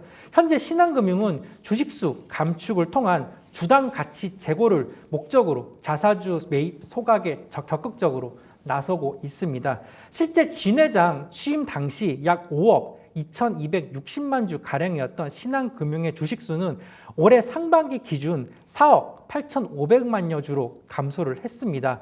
오는 열망까지는 4억 7천만 주까지 감소하겠다는 목표를 세운 것으로도 전해지고 있습니다. 금융권 관계자는 특히 진옥동 회장의 경우 적극적인 해외 IR 행보를 직접 투자자 유치에 나서는 등 밸류업에 대한 강한 의지를 보여주고 있다면서 이 같은 모습은 연임에도 긍정적인 영향을 미칠 수 있다고 평가하기도 했습니다. 네, 다만 이런 좋은 성과에도 불구하고 연임을 어렵게 하는 요소 또한 분명히 존재할 걸로 보입니다. 진옥동 회장 연임의 걸림돌로 붙잡히고 있는 부분은 또 어떤 것들이 있을까요? 네, 실제로 신한금융은 지난 리딩뱅크 탈환에는 성공을 했지만 이제 금융지주사 1등을 언급하는 리딩금융 탈환에는 실패를 했습니다. 은행 계열사의 앞선 순이익에도 불구하고 이를 제외한 여타 비은행 실적에서 KB금융에 뒤졌기 때문인데요. 이 같은 흐름은 올해 상반기까지도 지속이 됐습니다. 올해 상반기 기준 KB금융의 비은행 부분 당기순이익은 1조 2,480여억 원을 기록했고요. 반면 신한금융의 비은행 계열 손익은 9,599억 원으로 1조 원을 넘기지 못했습니다. 전년 동기보다는 약 550여 원가량 격차가 줄기는 했지만 비은행 부분에서만 여전히 3천억 원에 가까운 차이를 보이고 있는 겁니다. 설사 진 회장이 향후 연임에 성공한다 하더라도 이 같은 비은행 부문의 부진을 해결하는 것은 진 회장의 향후 과제가 될 것이라는 전망이 우세한 것도 이 같은 수치와 무관하지 않아 보이는데요. 실제 신한금융 전체 실적에서 비은행 부문이 차지하는 비중은 임기 첫 해인 지난 2023년 35%에서 지난해 34.5%로 축소됐는데요. 올해 상반기에는 23.5%를 기록하면서 30%대 아래로 내려앉았습니다. KB금융이 올해도 40%대를 유지하고 있는 것과는 상당히 비교되는 상황이기도 합니다. 금융지주업계 한 관계자는 상반기 비은행 비중의 축소는 비은행 실적의 약세보다는 은행의 실적이 워낙 성장했던 영향이 크다고 설명을 하면서도 그럼에도 비은행 실적 흐름 자체를 개선하기 위한 노력은 반드시 필요해 보인다고 설명하고 있었습니다. 네, 우선 진 회장이 스스로 연임에 대한 도전 여부를 밝히지는 않은 상황인데요. 하지만 도전 가능성이 높은 건 사실인 것 같습니다. 그렇다면 누군가는 차기 회장직을 놓고 현직 회장과 경쟁을 벌일 수밖에 없는 구도가 만들어질 텐데요. 업계에선 또 다른 회장 후보군으로 어떤 사람들이 지명이 되고 있을까요? 네, 아직 구체적인 후보군은 알려지지 않았습니다. 다만 실질적인 차기 회장 경쟁은 외부보다는 내부 인사 가운데에서 진행될 것이라는 평가가 우세한데요. 실제 지난 2019년과 2022년 회추위를 통해 선정된 최종 후보군, 소위 숏리스트 3위는 모두 내부인이었습니다. 일단 이번 차기 회장 경쟁에 포함될 것으로 유력하게 점쳐지는 인물은 정상혁 현 신한은행장입니다. 통상적으로 금융지주 업권 내에서 은행장은 회장으로 가는 필수 코스로 언급되고 있습니다. 실제 진옥동 회장뿐 아니라 조용병 전 신한금융 회장도 은행장 출신이었습니다. 이영종 신한라이프 사장도 잠재적인 회장 후보군 중 한 명으로 거론이 되고 있습니다. 신한라이프의 성장을 견인한 이영종 사장은 올 초 단행한 자회사 CEO 인사에서도 연임에 성공하면서 진옥동 회장의 두터운 신임을 입증을 했는데요. 특히 올해 상반기 별도 순이익 기준에서는 3,452억 원을 기록하면서 기존 업계 3위였죠. 하나생명을 앞서기도 했습니다. 이 밖에 이명진, 문동건 전 신한카드 사장과 박창훈 현 사장 또한 전현직 CEO의 잠재적 후보군으로 거론이 되고 있는데요. 지주사 차원의 비은행 부분 강화가 당면 과제인 만큼 비은행 핵심 계열사면서도 비은행 핵심 계열사인 카드사의 성장을 이끌었던 이 같은 3인의 CEO가 차기 회장 후보군으로도 적합하다는 평가 나오고 있습니다. 네, 과연 신한금융의 새로운 회장은 누가 될지, 연임에 성공하게 될지도 한번 지켜보셔야겠고요. 우선 오늘 시장에서 신한지주 주가 상황도 한번 짚어보겠습니다. 현재 0.76% 내림세 보이고 있고요. 71,500원 선 지금 주가가 지나가고 있다는 점까지도 확인해 가시죠. 그렇다면 다음으로는 역시나 은행권의 조직 슬림화에 대한 이야기도 나눠보도록 하겠습니다. 국내 은행권의 소위 조직 슬림화 기조가 비단 어제 오는 일만은 아닌데요. 코로나 팬데믹 이후로 비대면 금융이 확고하게 자리를 잡으면서 은행권에서는 영업 효율성 제고라든지 인건비 축소 등을 목표로 다양한 슬림화 전략들을 내세우고 있습니다. 최근에도 이런 흐름은 지속되고 있는 것 같은데요. 현재 상황도 한번 짚어볼까요? 네, 우선 은행과 소비자 간 전통적인 접점이었던 영업점을 한번 살펴볼 필요가 있을 것 같은데요. 금융감독원에 따르면 지난해 말 기준 국내 주요 은행의 영업점은 5,690개로 집계가 됐습니다. 이는 전년 말 대비 약 90여 곳 가량 감소한 수준인데요. 지난 2019년 말 6,700여 개에 달했던 은행 영업점은 코로나19가 창궐한 지난 2020년부터 2022년까지 3년간 무려 800여 개 가까이 감소했습니다. 코로나19로 사실상 외부 활동이 제한된 틈을 타서 은행들도 이를 기회 삼아 영업점을 줄인 것으로 보이고 있는데요. 은행 영업점뿐 아니라 소위 현금 인출기라고 불리는 ATM도 줄어들고 있습니다. 지난 2019년 말 기준 약 36,460여 개에 달했던 국내 ATM기는 지난 상반기 말 기준 26,000여 개까지 줄어든 것으로 집계가 됐습니다. 불과 6년 사이 30% 이상 ATM 기기의 숫자가 줄어든 건데요. 특히 단순 숫자의 문제뿐 아니라 이들이 모여있는 지역이 수도권에 집중돼 있다는 점도 문제로 지적이 되고 있습니다. 실제 금융감독원에 따르면 국내 은행 영업점 전체에서 수도권 내 비중은 54%에 달했고요. ATM의 비중 또한 56%로 나타났습니다. 흔히 우리가 도서상관 지역이라고 부르는 금융 취약에는 여전히 이를 개선할 만한 여건이 마련되지 않았다는 점도 문제로 지적이 되고 있습니다. 네, 그런데 사실 이 밖에도 영업점 못지않게 주목받는 또 하나의 지표가 있다고 하는데요. 바로 인재 채용이라고 합니다. 특히나 이 사회적 책임과 맞물리면서 젊은 청년들에게 양질의 일자리를 많이 공급해야 한다. 이것 또한 최근 은행권에 주어진 과제 중에 하나이기도 한데요. 마침 상반기에 이어서 하반기 공채도 진행이 되고 있을 것 같습니다. 지금 상황은 좀 어떨까요? 네, 사실 은행업계는 지난해에 이어서 올해도 역대급 실적을 이미 예고를 하고 있습니다. 다만 은행권의 문을 두드리는 청년들의 취업길은 점점 줄어들고 있는 모습인데요. 실제 저희가 확인한 국내 4대 시중은행의 올해 하반기 채용 규모는 645명으로 집계가 됐습니다. 이는 지난해 같은 기간 740명보다 약 100명 가까이 감소한 수치입니다. 상반기 채용 규모를 합한 연간 채용 인원 역시 2023년 1,800명에서 지난해 1,270명으로 줄었고요. 올해는 1,215명으로 더 큰 감소세가 예상이 되고 있습니다.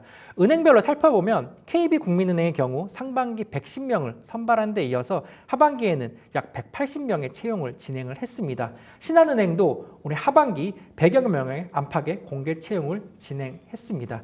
하나은행은 지난해 하반기보다 30명 줄어든 약 170명가량을 채용을 했고요. 시중은행 중 가장 먼저 하반기 공채를 시작한 우리은행은 상반기 190명에 이어 하반기에도 195명을 선발했습니다.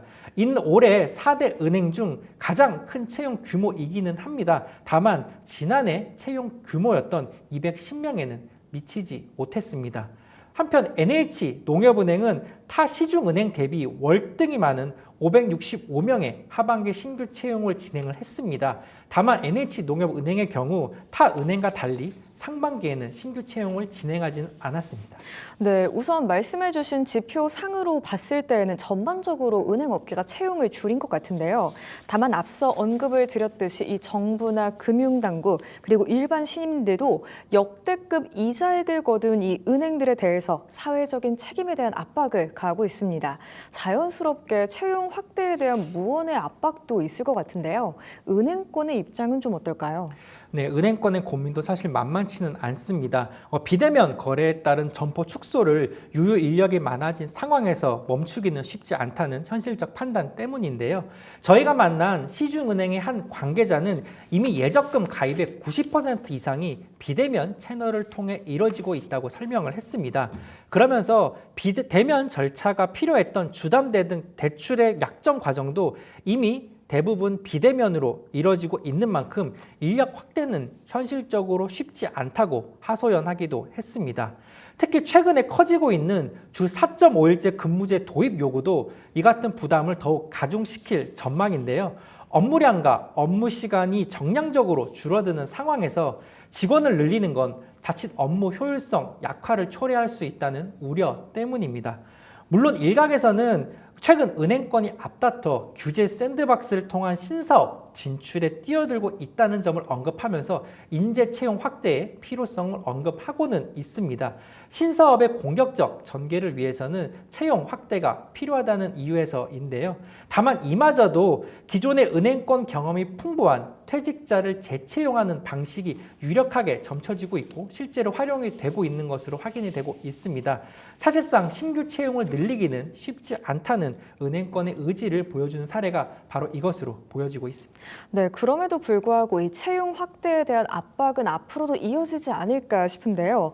어렵다고 해서 외면하기도 힘든 상황인 것 같습니다. 은행권은 채용 확대 압박에 대해서 앞으로 어떻게 대응해 나가겠다고 뜻을 밝힌 게 있을까요? 네, 일단 은행권에서는 앞서 언급했듯 일반 대졸 신입 공채를 확대하기는 어렵다고 설명을 하고 있습니다. 대신 은행 채널 변화에 따른 디지털, 인공지능 등 비대면 금융거래를 뒷받침할 수 있는 전문 인력 확보에는 나서겠다는 방침인데요. 특히 과거 대규모 일괄로 이뤄졌던 공채 대신 필요시 특정 직군에 투입할 수 있는 수시 채용을 선호하는 분위기도 감지가 됩니다. 실제 최근 신한은행의 행보가 대표적인 사례로 거론이 되고 있는데요. 최근 신한은행은 정부가 추진하는 초혁신 경제 15대 선도 프로젝트에 발맞춰서 전담 애자일 조직, 민첩형 조직을 신설했습니다. 이에 따른 전문 인력도 꽤 많은 수준으로 채용했다는 알려져 있습니다. 타 은행도 이 같은 기조에 발맞춰 비슷한 유형의 신규 조직 신설, 이에 따른 채용 확대를 도모할 것으로 점쳐지고 있습니다. 네, 은행권의 조직 슬림화에 대한 이야기들 함께 점검해 봤는데요. 우선 오늘 시장에서 은행 관련주들은 대체로 밀려나는 모습 나타나고 있습니다. 그런 와중에 BNK 금융지주만이 0.21% 소폭 오르면서 현재 14,120원 선 지나가는 점도 확인해 가시죠. 끝으로는 KB국민은행에 대한 이야기입니다. 명실공히 국내 리딩뱅크라는 평가를 받는 곳, 바로 KB국민은행인데요. 지난해 홍콩 ELS 사태로 인한 어닝 쇼크를 딛고 올해 리딩뱅크 탈환에 집중을 하고 있습니다. 실제 상반기에는 당기 순이익 기준 1위와 근소한 차이로 2위 자리에 오르기도 했는데요. 그런데 KB국민은행이 아픈 손가락과 같은 사업이 한 가지 있다고요? 네, 맞습니다. 앞서 말씀 주신 대로 KB국민은행은 명실공히 리딩뱅크의 앞선 후보로 거론이 되고 있습니다. 이미 국내에서는 견고하면서도 안정된 실적을 거두며 입지를 공고히 하고 있는데요. 다만 시선을 해외로 돌려보면 상황은 다소 달라집니다. 해외에서는 국내에서 보여주고 있는 만큼의 경쟁력을 보여주지 못하고 있기 때문인데요. 실제 KB국민은행은 지난 2021년 이후 지난해까지 연간 단기 순이익 기준 단 한 차례도 해외에서 흑자를 기록한 상황이 사실이 없습니다. 특히 지난 2022년에는 무려 5,700여 원에 달하는 적자를 기록하기도 했는데요. 물론 이후에는 다소 적자 폭이 줄어들기는 했습니다. 지난 2023년 1,114억 원의 적자를 기록했고요. 지난해에는 다소 이보다 확대된 2,030억 원의 적자를 올린 바 있습니다. 특히 이완주 행장, 나아가 양종희 KB금융그룹 회장도 해외 법인 실적 개선에 대한 강한 의지를 지속적으로 내비치고 있습니다.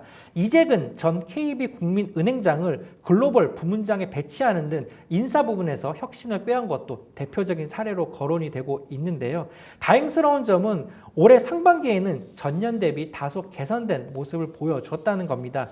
물론 이 같은 흐름이 앞으로 지속될지는 자주 지켜봐야 될 것으로 확인이 되고 있습니다. 네, 그럼 앞서 말씀 주신 대로 이 KB국민은행의 해외 법인 실적 이렇게 상반기 반등에 성공했다고 하셨는데 어느 정도일까요?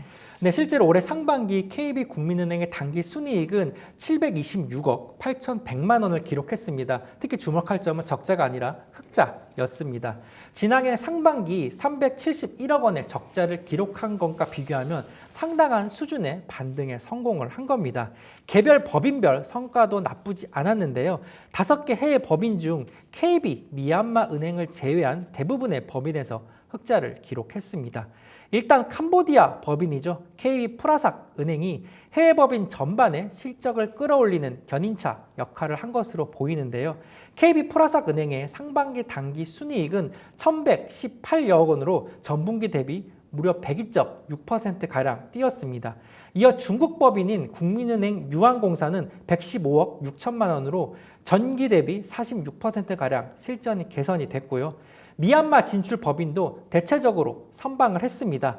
그간 적자 행보를 보였던 KB 마이크로 파이낸스는 올해 상반기 흑자 전환에 성공을 했고 KB 미얀마 은행은 지난해 상반기와 동일한 308억 원 수준의 당기 순이익을 기록을 했습니다. 성장세는 다소 더디지만 2023년도 흑자 전환 이후 꾸준히 성장세를 보이고 있다는 점은 주목해 볼 만합니다. 네, 이렇게 전반적으로 해외 법인의 실적이 개선되고 있는 모습인데요. 그런데 업계에서 특히나 주목을 했던 부분은 바로 인도네시아였다고 하죠. 그동안 KB국민은행의 해외 법인이 부진했던 이유, 바로 인도네시아 법인 때문이다라는 이야기도 많이 들렸었는데요. 상반기에는 좀 어땠나요?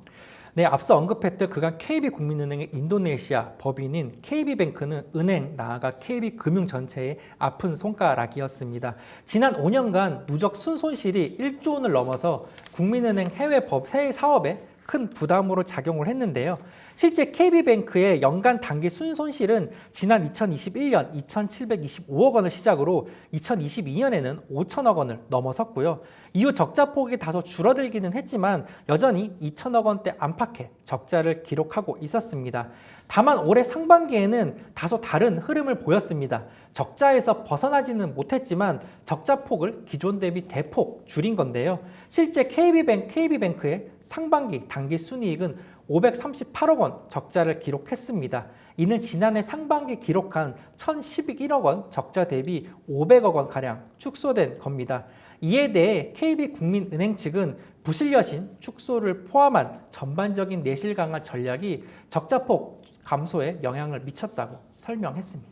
네, 그렇다면 KB국민은행의 향후 해외 실적의 흐름 어떻게 될 거라고 또 시장에서는 전망하고 있을까요? 네, 일단 업계 안팎에서는 앞서 언급한 인도네시아 법인 KB뱅크의 흐름 자체가 전체 해외 법인 실적을 가늠할 변수가 될 것이라고 설명을 하고 있는데요.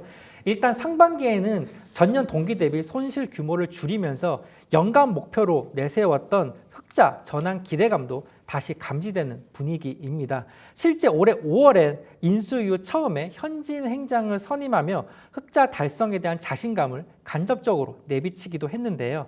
특히 이러한 KB뱅크의 흑자 기조가 하반기까지 이뤄진다면 올해 KB국민은행의 리딩뱅크 탈환에도 적자는 도움이 될 것이라는 전망도 나오고 있습니다. 실제 지난 1분기 1,017억 원 수준이었던 1위 신한은행과의 순이익 격차는 상반기 기준 792억 원으로 좁혀졌습니다.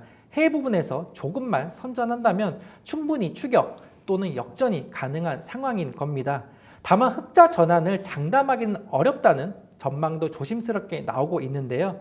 특히 최근 KB뱅크에서 현지 채용 직원의 부당대출 취급 혐의가 현지 당국에 적발된 것은 악재로 거론이 되고 있습니다. 이 같은 내부 통제 리스크를 하루빨리 수습하는 것 또한 실적 개선의 열쇠가 될 것으로 보입니다. 네, 이렇게 KB금융에 대한 이야기도 한번 점검해 봤는데요. KB금융 오늘 시장에서 0.44% 밀려나면서 현재 11만 2,300원 선 지나가고 있습니다. 오늘 이 시간에는 보도국의 김병주 기자와 함께했습니다. 고맙습니다. 네, 감사합니다.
딥다이브 이어가도록 하겠습니다. 오늘 시장에 대해서 긴급 진단을 좀 해볼 텐데요. 연일 최고가를 경신했었던 시장과 또 반도체 대형주 종목들을 비롯한 시장이 오늘 밸류에이션 부담도 워낙에 있는 상황 속에서 미중 간의 무역 분쟁의 격화 소식 가운데 장 초반에는 크게 밀렸습니다. 물론 지금은 낙폭을 장중 내내 줄여가는 모습들이 보이기는 하지만 과연 우리가 추가적인 하락에 대해서 염두에 둬야 될 시점은 아닌지, 또 잠정 실적 삼성전자가 내일 오전에 발표가 예정돼 있기 때문에 이 부분에 있어서 이번만은 또 새로운 시그널이 되지 않을지에 대한 여부들 점검을 해보도록 하겠습니다. 오늘 LS증권 염승환 이사 함께합니다. 어서 오세요. 네, 안녕하세요. 네, 반갑습니다. 이 트럼프 대통령의 SNS 트루스 소셜에 어젯밤에 그 글이 올라오지 않았다면 어땠을까 하는 그런 생각이 듭니다. 오늘 오전에 시장이 빠르게 낙폭을 좀 줄여가고 있어요. 네, 그러니까 오늘 이제 장 초반 출발은 좀 안 좋았습니다. 네. 근데 이제 야간 선물이 거의 마이너스 4% 이제 빠져 있었기 때문에 그거 생각하면 이제 한 3,400 정도에서 출발했을 수도 있는데 일단 트럼프 대통령이 또 SNS에 일단 이제 중국과 또 뭐 약간 이제 협상을 하겠다는 듯한 이제 뉘앙스를 좀 풍겼잖아요. 그렇죠. 그러면서 나스닥 선물 지수가 좀 올라가고 있고 그 부분이 이제 우리나라 이제 낙폭을 줄이는데 어쨌든 좀 일조를 했던 것 같고 또 아까 LG엔솔 실적 발표했는데 내용은 좀 봐야 됩니다. 봐야 네. 되지만 일단 잘 나온 건 맞거든요. 예상보다 잘 나오다 보니까 오늘 특히 코스닥의 2차 전지가 좀 괜찮아요. 에코프로비엠, 뭐 에코프로. 그래서 물론 이제 알테오젠이나 지금 펩트론이 좀 빠지면서 뭐 코스닥이 뭐 위로 막 급등하거나 그런 건 아니지만 오전 출발보다는 상당히 좋은 흐름 보이면서 이제 플러스권까지 좀 올라왔거든요. 그래서 반도체가 좀 약한 게 좀 아직은 좀 이제 코스피 쪽에서는 좀 지수 조정에 좀 약간의 이제 빌미가 좀 되고 있지만 네. 코스닥의 개별 기업들은 오히려 좀 좋은 분위기가 또 더 이어지고 있어서 확실히 제가 느낀 건 뭐 강세장은 맞다. 예, 확실히 좀 세긴 세다. 이렇게 좀 봐야 될 것 같습니다. 물론 이 밤사이에 트럼프 대통령의 이 SNS에서의 발언이 없었다고 하더라도 시장이 이쯤 되면은 좀 한 번씩은 쉬어가지 않을까 싶었던 구간에서 또 우리나라 시장 같은 경우에는 내일 삼성전자의 잠정 실적 발표를 앞두고 있는 실적 시즌의 개막에서 이전에 주가가 좀 급등했기 때문에 사실 미중 간의 무역 분쟁 얘기 없었어도 한 번쯤은 좀 쉬어갈 그런 구간에서 여기에 또 관련한 빌미까지 제공해 준 게 아닌가라는 생각이 좀 들긴 해요. 그러니까 이제 빌미가 된 건 맞아요. 왜냐하면 지금 미국 증시도 계속 오르고 있었고, 네네. 근데 사실 미국 증시는 지수 자체보다 반도체주들이 좀 약간 과열 양상을 좀 보였거든요. 특히 또 미국도 지금 레버리지가 좀 많이 늘어났다 네. 이런 얘기 있었고, 최근에 암호화폐도 뭐 청산됐다는 얘기들 많이 아마 맞아요. 들어보셨을 거예요. 그것도 결국 레버리지 때문이거든요. 그러다 보니까 약간 이제 B2에 대한 이제 우려가 뭐 우리나라만 있었던 게 아니라 이제 미국도 많았던 거죠. 그래서 그런 상황에서 좀 조정을 좀 받고 싶었던 그런 모습인데 트럼프 대통령, 이게 특히 이제 중국이 빌미를 제공한 건 맞죠. 네. 히토류 통제 이제 발표를 하다 보니까 트럼프 대통령이 여기에 맞서기 시작했고 또 4월에 약간 이제 공포가 좀 일부 이제 떠오르다 보니까 그게 빌미가 돼서 이제 결국 수급적인 요인과 가격 부담 이런 네. 악재가 이제 곁들여지면서 시장이 이제 단기적인 충격이 나왔는데 어쨌든 많이 오른 만큼 위에서 이런 조정이 그 견조하게 뭐 0. 몇 % 빠지는 조정이 아니라 막 3에서 4% 빠지는 조정이 좀 나와버렸는데 이건 과거에도 이런 적들이 많이 있었거든요. 네. 그래서 이번 조정을 뭐 이상하게 우리가 바라볼 필요는 없다 이렇게 말씀드리겠습니다. 사실 장중에 낙폭을 오전 중에 좀 만회할 것이라고는 생각을 했지만 지금 지수 기준으로 한 1% 안팎에까지 낙폭을 줄여가는 걸 보면서 아 정말 대단하구나. 정말 이 강세장의 모습을 여실히 보여주는구나라는 생각을 하게 만듭니다. 그렇다면 오늘의 하락 같은 경우에는 어떻게 일시적인 숨고르기라고 봐야 할지 사실 트럼프 대통령은 트루스 소셜을 통해서 그렇게 발언했지만 중국 쪽에서는 아무런 얘기가 나오고 있지는 않거든요. 네. 그래서 사실 근데 지금 이게 어떤 식으로 전개될지 아직 아무도 모르는 그렇죠. 건데 일단 에이펙 정상회담도 남아 있고 11월 1일로 날짜를 좀 정해놓은 거는 10월 말에 이제 에이펙 정상회담 하고 나서 결정하겠다. 사실 이제 그런 포석이라고 보시면 되겠고 그렇죠. 또 중국도 이게 처음에는 수출 금지라는 얘기가 나왔거든요. 근데 이제 그 지금 중국이 좀 업데이트한 거는 수출 금지가 아니라 이제 허가를 받아서 이제 수출할 수 있게 해주겠다 이런 이제 식으로 좀 그 내용들이 조금 이제 바뀌는 모습들이 나왔어요. 그러니까 중국도 일방적으로 수출 금지하는 건 좀 부담스러운 걸 좀 느꼈던 것 같고 네.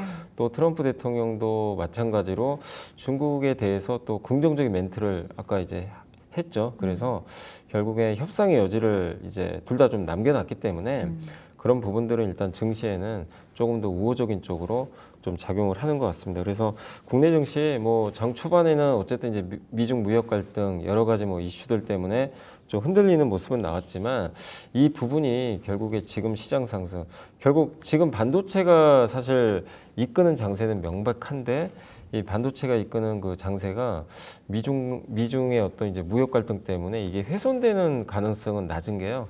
왜냐하면 이번에 올라갔던 이유는 결국 샘 알트만이 만들었던 네. 그 월 90만 장, 예, 요거 이제 주문하겠다라는 건데 그건 중국과는 아무런 상관이 없는 이슈거든요. 그래서 이번에 AI 지출로 인한 반도체 상승은 미중 무역 갈등과는 사실은 완전히 별개의 이슈이기 때문에 뭐 단기적인 조정으로 이 부분을 바라봐야지 시장이 어쨌든 훼손됐다 이렇게 볼 만한 근거는 아니라고 생각을 하고 있습니다. 네, 우리에게는 이제 반도체주 관련해서 빅 이벤트를 앞두고 있습니다. 실적 시즌 이제 내일이 삼성전자의 잠정 실적이 발표가 될 예정이고 오는 한 27일경에는 SK하이닉스의 실적이 발표가 될 예정인데 실적을 어떻게 좀 일단 전망을 하고 계실까요? 오늘 이제 리포트 보니까 그 삼성증권의 이종욱 연구원님은 삼성전자를 11.2조? 11조 넘게 11.2조에 이 정도로 영업이. 예상을 했더라고요. 지금 왜냐하면 지금 시장 예상이 한 10조 원 정도 되거든요. 네네. 그러니까 지금 실적 발표 앞두고 리포트를 내놓는 애널리스트 추정치가 점점 올라가요. 그러니까요. 그러면 실제로 나오는 건 11조 원 넘겨버릴 수도 있어요. 실제. 그래서 보통 이렇게 애널리스트 추정치가 올라갈수록 막상 발표될 때 훨씬 좋게 나오는 과거 그런 이제 데이터들이 많았기 때문에 네. 잘 나올 것 같고 뭐 하이닉스도 마찬가지로 10조 원 이상 예상하니까 지금 최근에 뭐 9월 달 들어와 가지고 반도체 가격이 급등하고 있잖아요. 그런 것들이 계속해서 반영되고 있고 10월도 이어지고 있기 때문에 뭐 이번 3분기 실적도 어쨌든 시장 예상보다는 잘 나오겠지만 중요한 건 방향성이잖아요.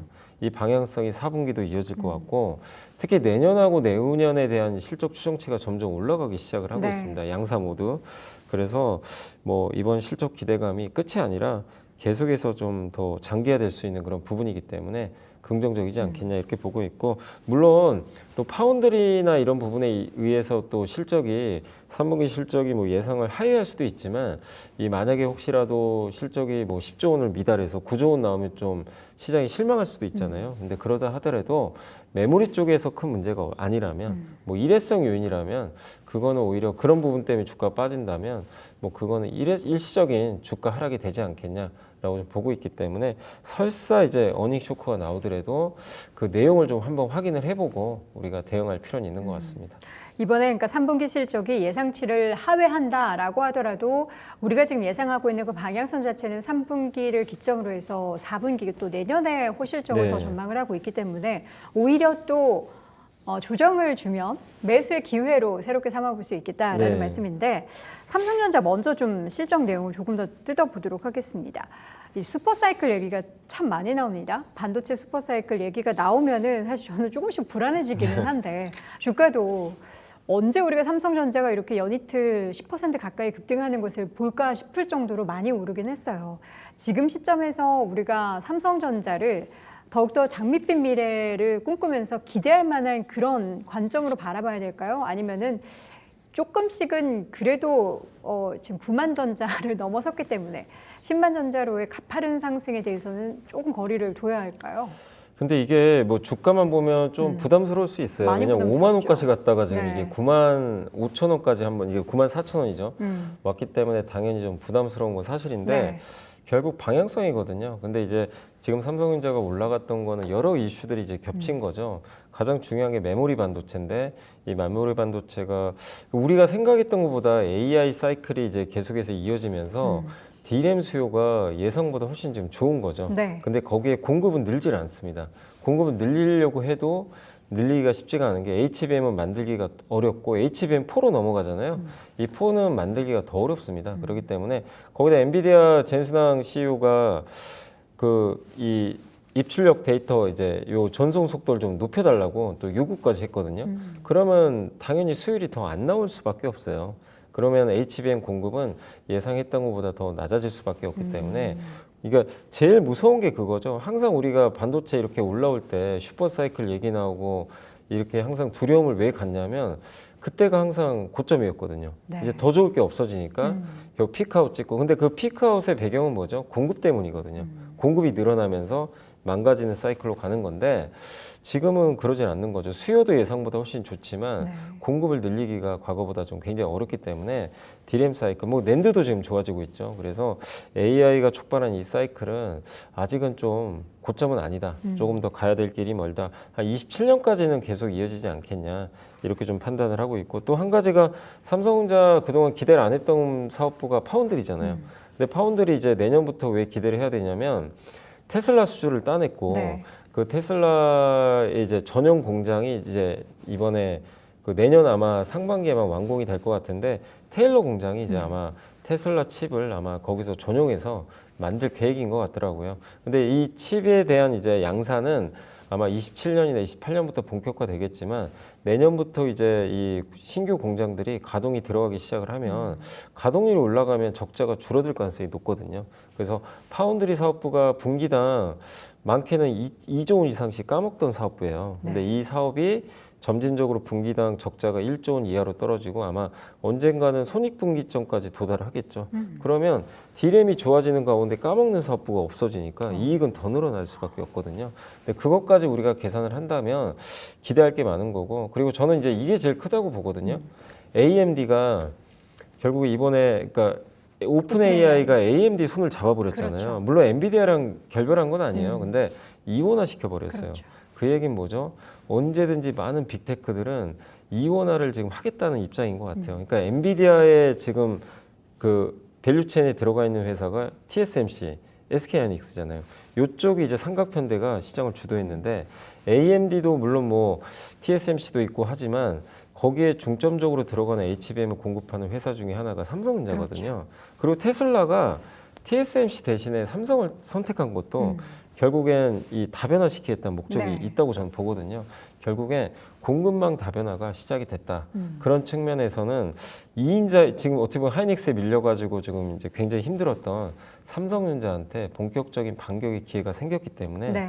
그런 부분까지 생각을 한다면 9만 전자가 과연 비싸다고 할 수 있는지 저는 뭐 충분히 10만 전자 이상도 노려볼 만하다 이렇게 생각을 하고 있습니다. 아마 오늘 많은 분들이 9만 원대라는 그 가격이 앞자리가 8로 바뀌었다라고 하면 난 사겠다라고 네. 맘먹으셨던 분들이 굉장히 많으실 거예요. 근데 쉽게 8만 원대로 내려가지 않는 주가를 네. 보면서 와 정말 기다렸던 저가 매수에 대한 그 마음들이 강했구나라는 네. 생각을 들게 했습니다. 그러니까 지금은 이제 9만 전자에서 8만 전자로 내려갈 부분에 대한 기대감보다는 앞으로 말씀해 주셨던 이제 3분기 메모리 쪽에 있어서의 그리고 내년도는 파운드리 마저 이게 또 실적에 있어서의 개선이 나타난다면 그리고 여기 또 HBM4에 대한 기대감까지 같이 모든 것들이 이 박자가 잘 어우러진다면 삼성전자가 지금 9만 원대 있는 게 맞나라는 생각을 하게 만들고 같고 내년에는 이제 9가 아니고 앞자리가 이제 10으로 바뀌는 거는 시간 문제가 되지 않을까라는 좀 조심스러운 이야기를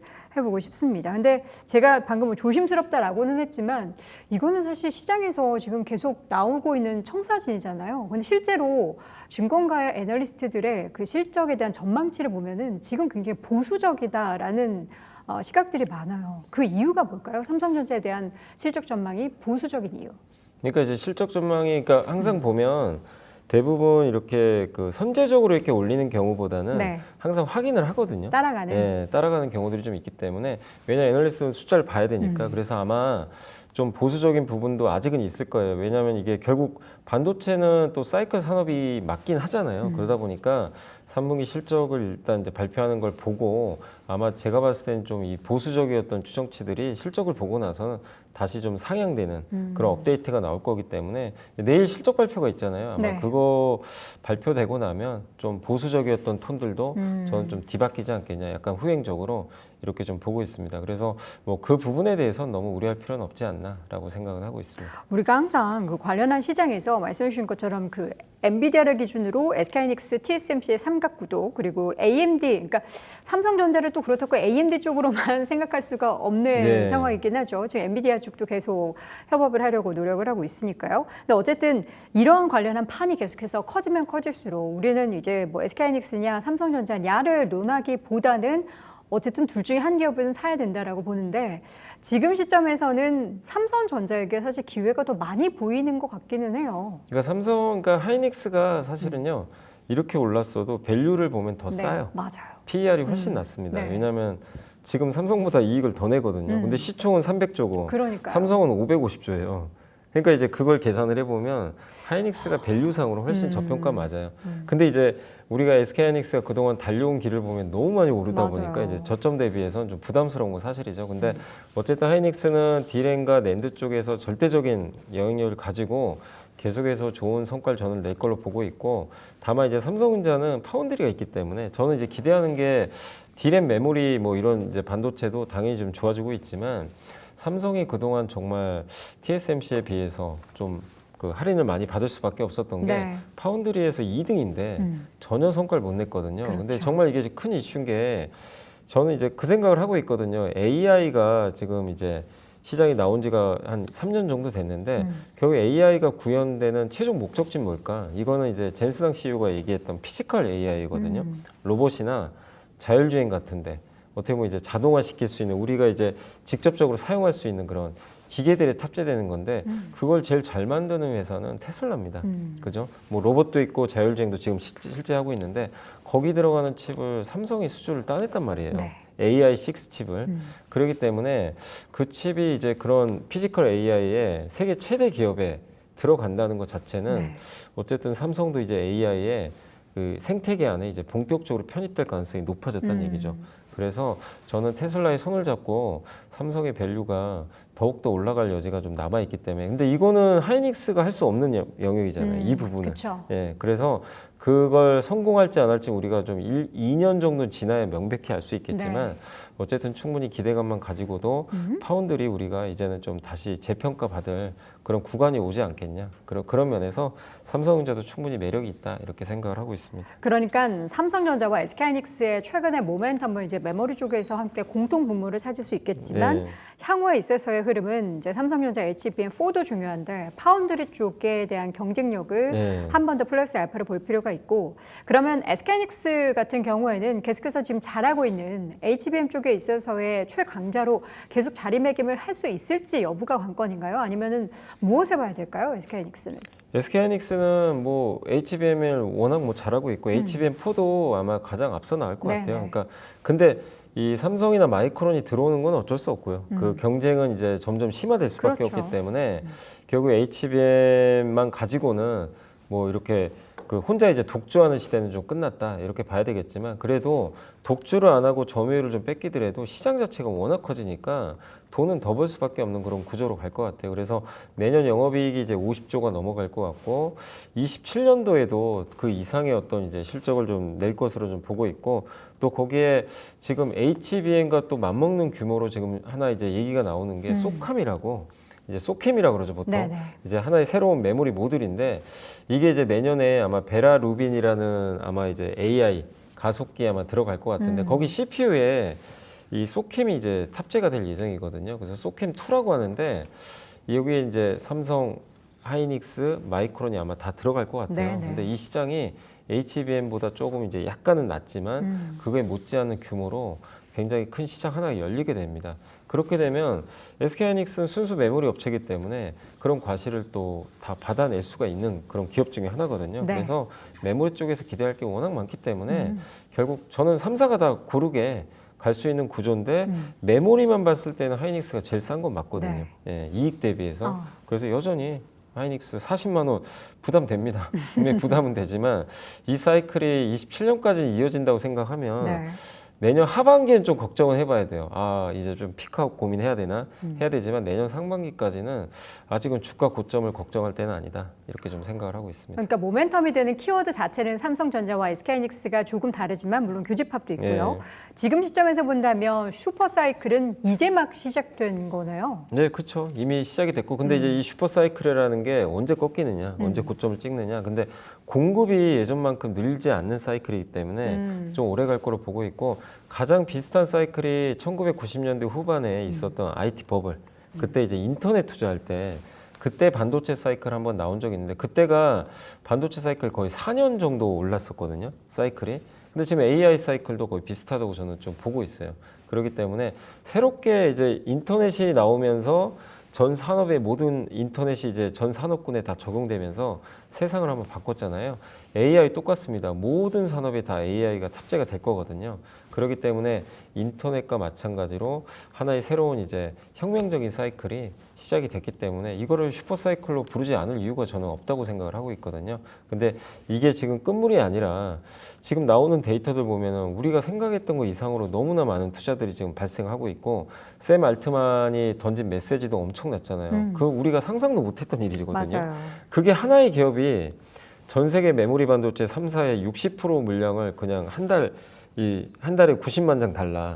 근데 이게 맞아요? 저는 그 숫자를 우리가 믿어도 되는지. 근데 그거는 우리가 명확히 알 수 없어요. 왜냐면 이게 29년도 수치예요. MOU가 네. 체결된 거지. 근데 이거는 샘 알트만이 그냥 얘기는 한 건 아니고, 우린 그 정도 필요할 것 같다. 29년도 되면 디램이 그 정도 필요하다는 건 우리가 상상했던, 그러니까 우리 머릿속에 담겨 있는 이걸로는 지금 측정이 안 되는 네. 거죠. 근데 그거는 오픈 AI의 물량이고 거기만 있는 게 지금 아니잖아요. 그렇죠. 엄청난 빅테크들이 네. 많이 있는데 그거 계산하면은 좀 상상이 안 가거든요, 저도. 그러니까 우리가 어쨌든 이번에 어디서 고점이 나올지 모르지만 명백히 그런 이제 얘기만 들어봐도 좀 슈퍼사이클은 시작이 된 게 맞다, 이렇게 봐야 될 것 같습니다. 네. 슈퍼사이클의 시작에 놓여 있고, 물론 주가가 과거 이제 우리가 SK하이닉스를 사실 한 2달 전만 해도 30만 원 선 깨지고 20만 원 선 네. 중반일 때, 그때 다양한 분들이 나오셔서 25만 원 선 아래에서는 매수해야 됩니다라고 얘기할 때는 그때는 다들 불안해서 못 샀고요. 지금 6만 원 전자에서 7만 전자 올라오는 그 시점에서도 사실 4만 원대, 5만 원대였던 주가가 꽤 올라왔기 때문에 두려워서 못 샀습니다. 근데 지금은 삼성전자가 9만 2천 원, SK하이닉스가 41만 원 선을 돌파하고 있는 그런 상황이 연출이 되고 있는데, 그러면 우리는 지금 가격에 대해서 이걸 싸다 비싸다를 논하기보다는 슈퍼사이클이라는 관점에서 봤을 때는 일단은 모아가야 되는 그런 구간은 계속 이어지고 있는 거네요. 그러니까 조정이 나오면 계속 저는 반도체는 뭐 삼성이냐 하이닉스 너무 구분질 필요는 없는 것 같아요. 근데, 뭐가 됐든. 네, 근데 조정 오를 때 살 수는 없잖아요. 뭐 쫓아갈 수는 없기 때문에 조정이 나올 때 비중을 적절하게 항상 이제 분할해서 하시는 것도 좋을 것 같고, 네. 또 상대적으로 소부장 기업들은 그렇게 많이 못 올랐거든요. 그래서 반도체 소부장도 이 삼성전자 하이닉스가 이렇게 달려가는 사이클, 또 구조적으로 좋아지는 사이클에서 덩달아 수혜를 받을 수 있기 때문에 충분히 저는 소부장 기업들도 매력은 있다. 그래서 워낙 많기 때문에 선별하기가 좀 쉽지는 않겠지만, 맞아요. 그 안에서 잘 또 못 오른 기업들이 있다면 잘 선별하신다면 또 언제든지 기회는 많지 않겠냐. 우리가 지금 그동안 보면 변압기 사이클도 보셨고, 네. 조선 뭐 원전 다 봤잖아요, 방산까지. 그 기업도 올라갈 때마다 이거 부담된다 했는데 네. 끝없이 올라갔거든요. 그러니까 반도체도 그런 관점에서 보면 기회는 많이 있다, 이렇게 생각을 하고 있습니다. 네. 반도체 안에서는 앞으로도 계속해서 기회의 영역으로 우리에게 투자를 할 수 있는 그런 시점을 마련해 줄 때는 뭐 시점이 아닙니다. 지금 이제 시점이 중요한 게 아니라 이 기간 동안에 반도체주를 나의 포트폴리오에 일단 필수적으로 포함을 해야 하는데, 어떤 종목을 사야 될지 고르는 것이 어렵다면 반도체 ETF라도 괜찮습니다. ETF라도 투자를 해야 된다라는 것입니다. 자, 이제 3분기 실적 시즌, 내일 삼성전자의 실적 발표, 잠정 실적 발표로 본격화되는데, 이번 실적 시즌에서 가장 주목해야 될 관전 포인트는 뭐라고 생각하십니까? 그러니까 이번 이제 실적 시즌은 결국 이제 삼성전자가, 그러니까 지금 벌써 LG전자, LG엔솔이 실적 오늘 발표를 발표했죠. 했는데 생각보다 괜찮아요. 네, 괜찮게 나왔고, 내일 이제 삼성전자가 이제 예상보다 좋은 실적을 내준다면 네. 결국 세 개 다 어떻게 보면 좀 약간 IT형에 속해 있죠. IT가 이끄는 것들이 이제 확인이 되는 거잖아요. 아, IT가 이번 3분기 실적을 화려하게 이끌겠구나라는 게 확인이 되기 때문에 당연히 코스피 쪽에 더 긍정적인 모멘텀을 받을 것 같고 또 특히 이제 상반기 주도했던 조선, 방산, 뭐 변압기라든가 또 이런 섹터들이 결국에 이제 하반기에도 실적을 계속 이끌어 나갈지 그들이 좋았던 건 결국 실적이 뒷받침이 됐기 때문에 계속 좋았던 건데 3분기에 좋은 실적을 계속 내준다면은 또 하나의 주도주 군으로서도 큰 역할을 하면서 코스피의 딜을 계속해서 받쳐줄 가능성은 좀 상당히 높다 이렇게 보고 있습니다. 다만 이제 우리가 실적에서 좀 확인해야 될 것 중에 하나가 이제 현대차죠. 현대차를 왜 그룹을 좀 확인을 해야 되냐면 관세 여파가 좀 있는 업종이거든요. 근데 삼성 이제 현대차 그룹이 만약에 실적에서 좋은 좀 모습들을 좀 보여준다면 뭐 저는 이 부분도 코스피 쪽엔 상당히 좀 긍정적으로 좀 작용할 수 있다고 좀 보고 있거든요. 네. 그래서 사실 반도체도 관세 영향 안 받을 수는 없지만 네. 가장 많이 받는 게 현대차, 이 자동차 쪽이니까 맞아요. 이들이 또 어떻게 나오는지도 코스피 시장에는 상당히 저는 좀 영향을 줄 수 있다. 이들이 좋게 나온다면 관세가 이렇게 부각돼도 한국 기업들의 경쟁력이 이만큼 뛰어나구나. 그럼 밸류를 더 올릴 수가 있는 거거든요. 그래서 자동차 쪽도 한번 계속 실적을 확인해 볼 필요는 있는 것 같습니다. 네. 오늘 또 주말 사이에는 자동차 관련해서 그 입항할 때마다 또 관련해서 또 비용이 추가적으로 발생하는 이슈가 있기는 해서 네. 과연 이번 실적 시즌에 그 관련한 관세 부분과 여러 가지 비용을 어떻게 좀 컨트롤을 하는지 여부를 자동차 쪽에서는 관전 포인트로 한번 삼아 보도록 하겠습니다. 지금 뭐 미국 고율 관세 이야기 그리고 우리나라와 지금 관세 협상 관련해서도 계속해서 고자 상태에 빠져 있기 때문에 어떠한 명확한 시장의 해법이 내려지지 않고 있는 상황이고요. 또 미국의 셧다운은 계속 장기화 국면에 접어들고 있습니다.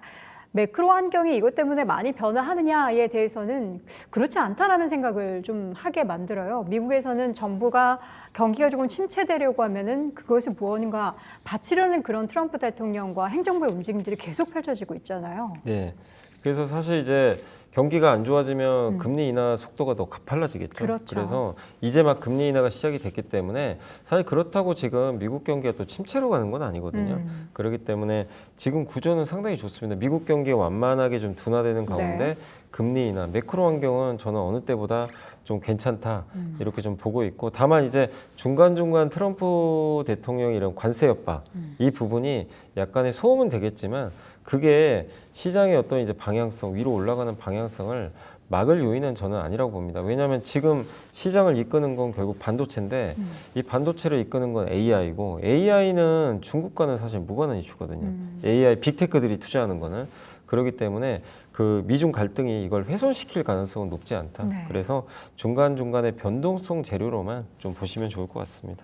신만전자가 언제 갈 것인지를 다들 궁금해하십니다. 사실 그 언제를 맞춘다라는 것은 좀 말도 안 되는 상황이긴 한데 지금 이렇게 9만전자로 빠르게 올라올 줄도 모르는 만큼 10만전자도 갑자기 어느 순간에 불쑥 가 있을 것 같다는 생각이 들어요. 저는 항상 연내에 10만전자 볼 수 있지 않을까라는 이야기를 심심치 네. 않게 했는데 우리 이사님은 어떻게 보십니까? 이제 얼마 안 남았습니다. 이게. 그렇죠. 이게 지금 뭐 이제 충분히 8,000원만 오르면 돼요. 예, 갈 수도 있는데 네. 근데 결국엔 그 삼성전자가 PBR 최고점이 2.06배거든요. 이거 계산하면 12만 원 나와요. 12만 원. 예, 그러니까 저는 뭐 거기까지도 뭐 물론 갈지 안 갈지 우리가 알 수는 없지만 삼성전자가 지금 보여주는 이런 어떤 흐름들 또 디램 사이클이라든가 파운드리 또 거기다 엔비디아 어쨌든 뚫어냈고 또 엔비디아뿐만 아니라 삼성한테 되게 유리한 게 AMD가 어쨌든 오픈 AI 수주를 받아냈고 지금 많은 기업들이 자체 칩을 만들려고 하거든요. 거기에 HBM이 들어갈 거고 아까 말씀드린 또 소캠이라는 새로운 모듈 이 시장이 커지면서 또 디램 시장이 하나 또 새로 생기는 거거든요. 그런 걸 본다면 충분히 뭐 10만 전자 뭐 많게는 이제 최고점이죠. PBR 최고점이었던 12만 원까지도 한번 우리가 기대해 볼 만하지 않나 이렇게 보고 있고 그리고 과거 사이클보다 훨씬 지금 반도체 업황 사이클이 더 장기화될 수밖에 없는 게 계속 말씀드리지만 제일 두려운 게 공급 사이클이거든요. 네. 공급이 크게 늘까 봐.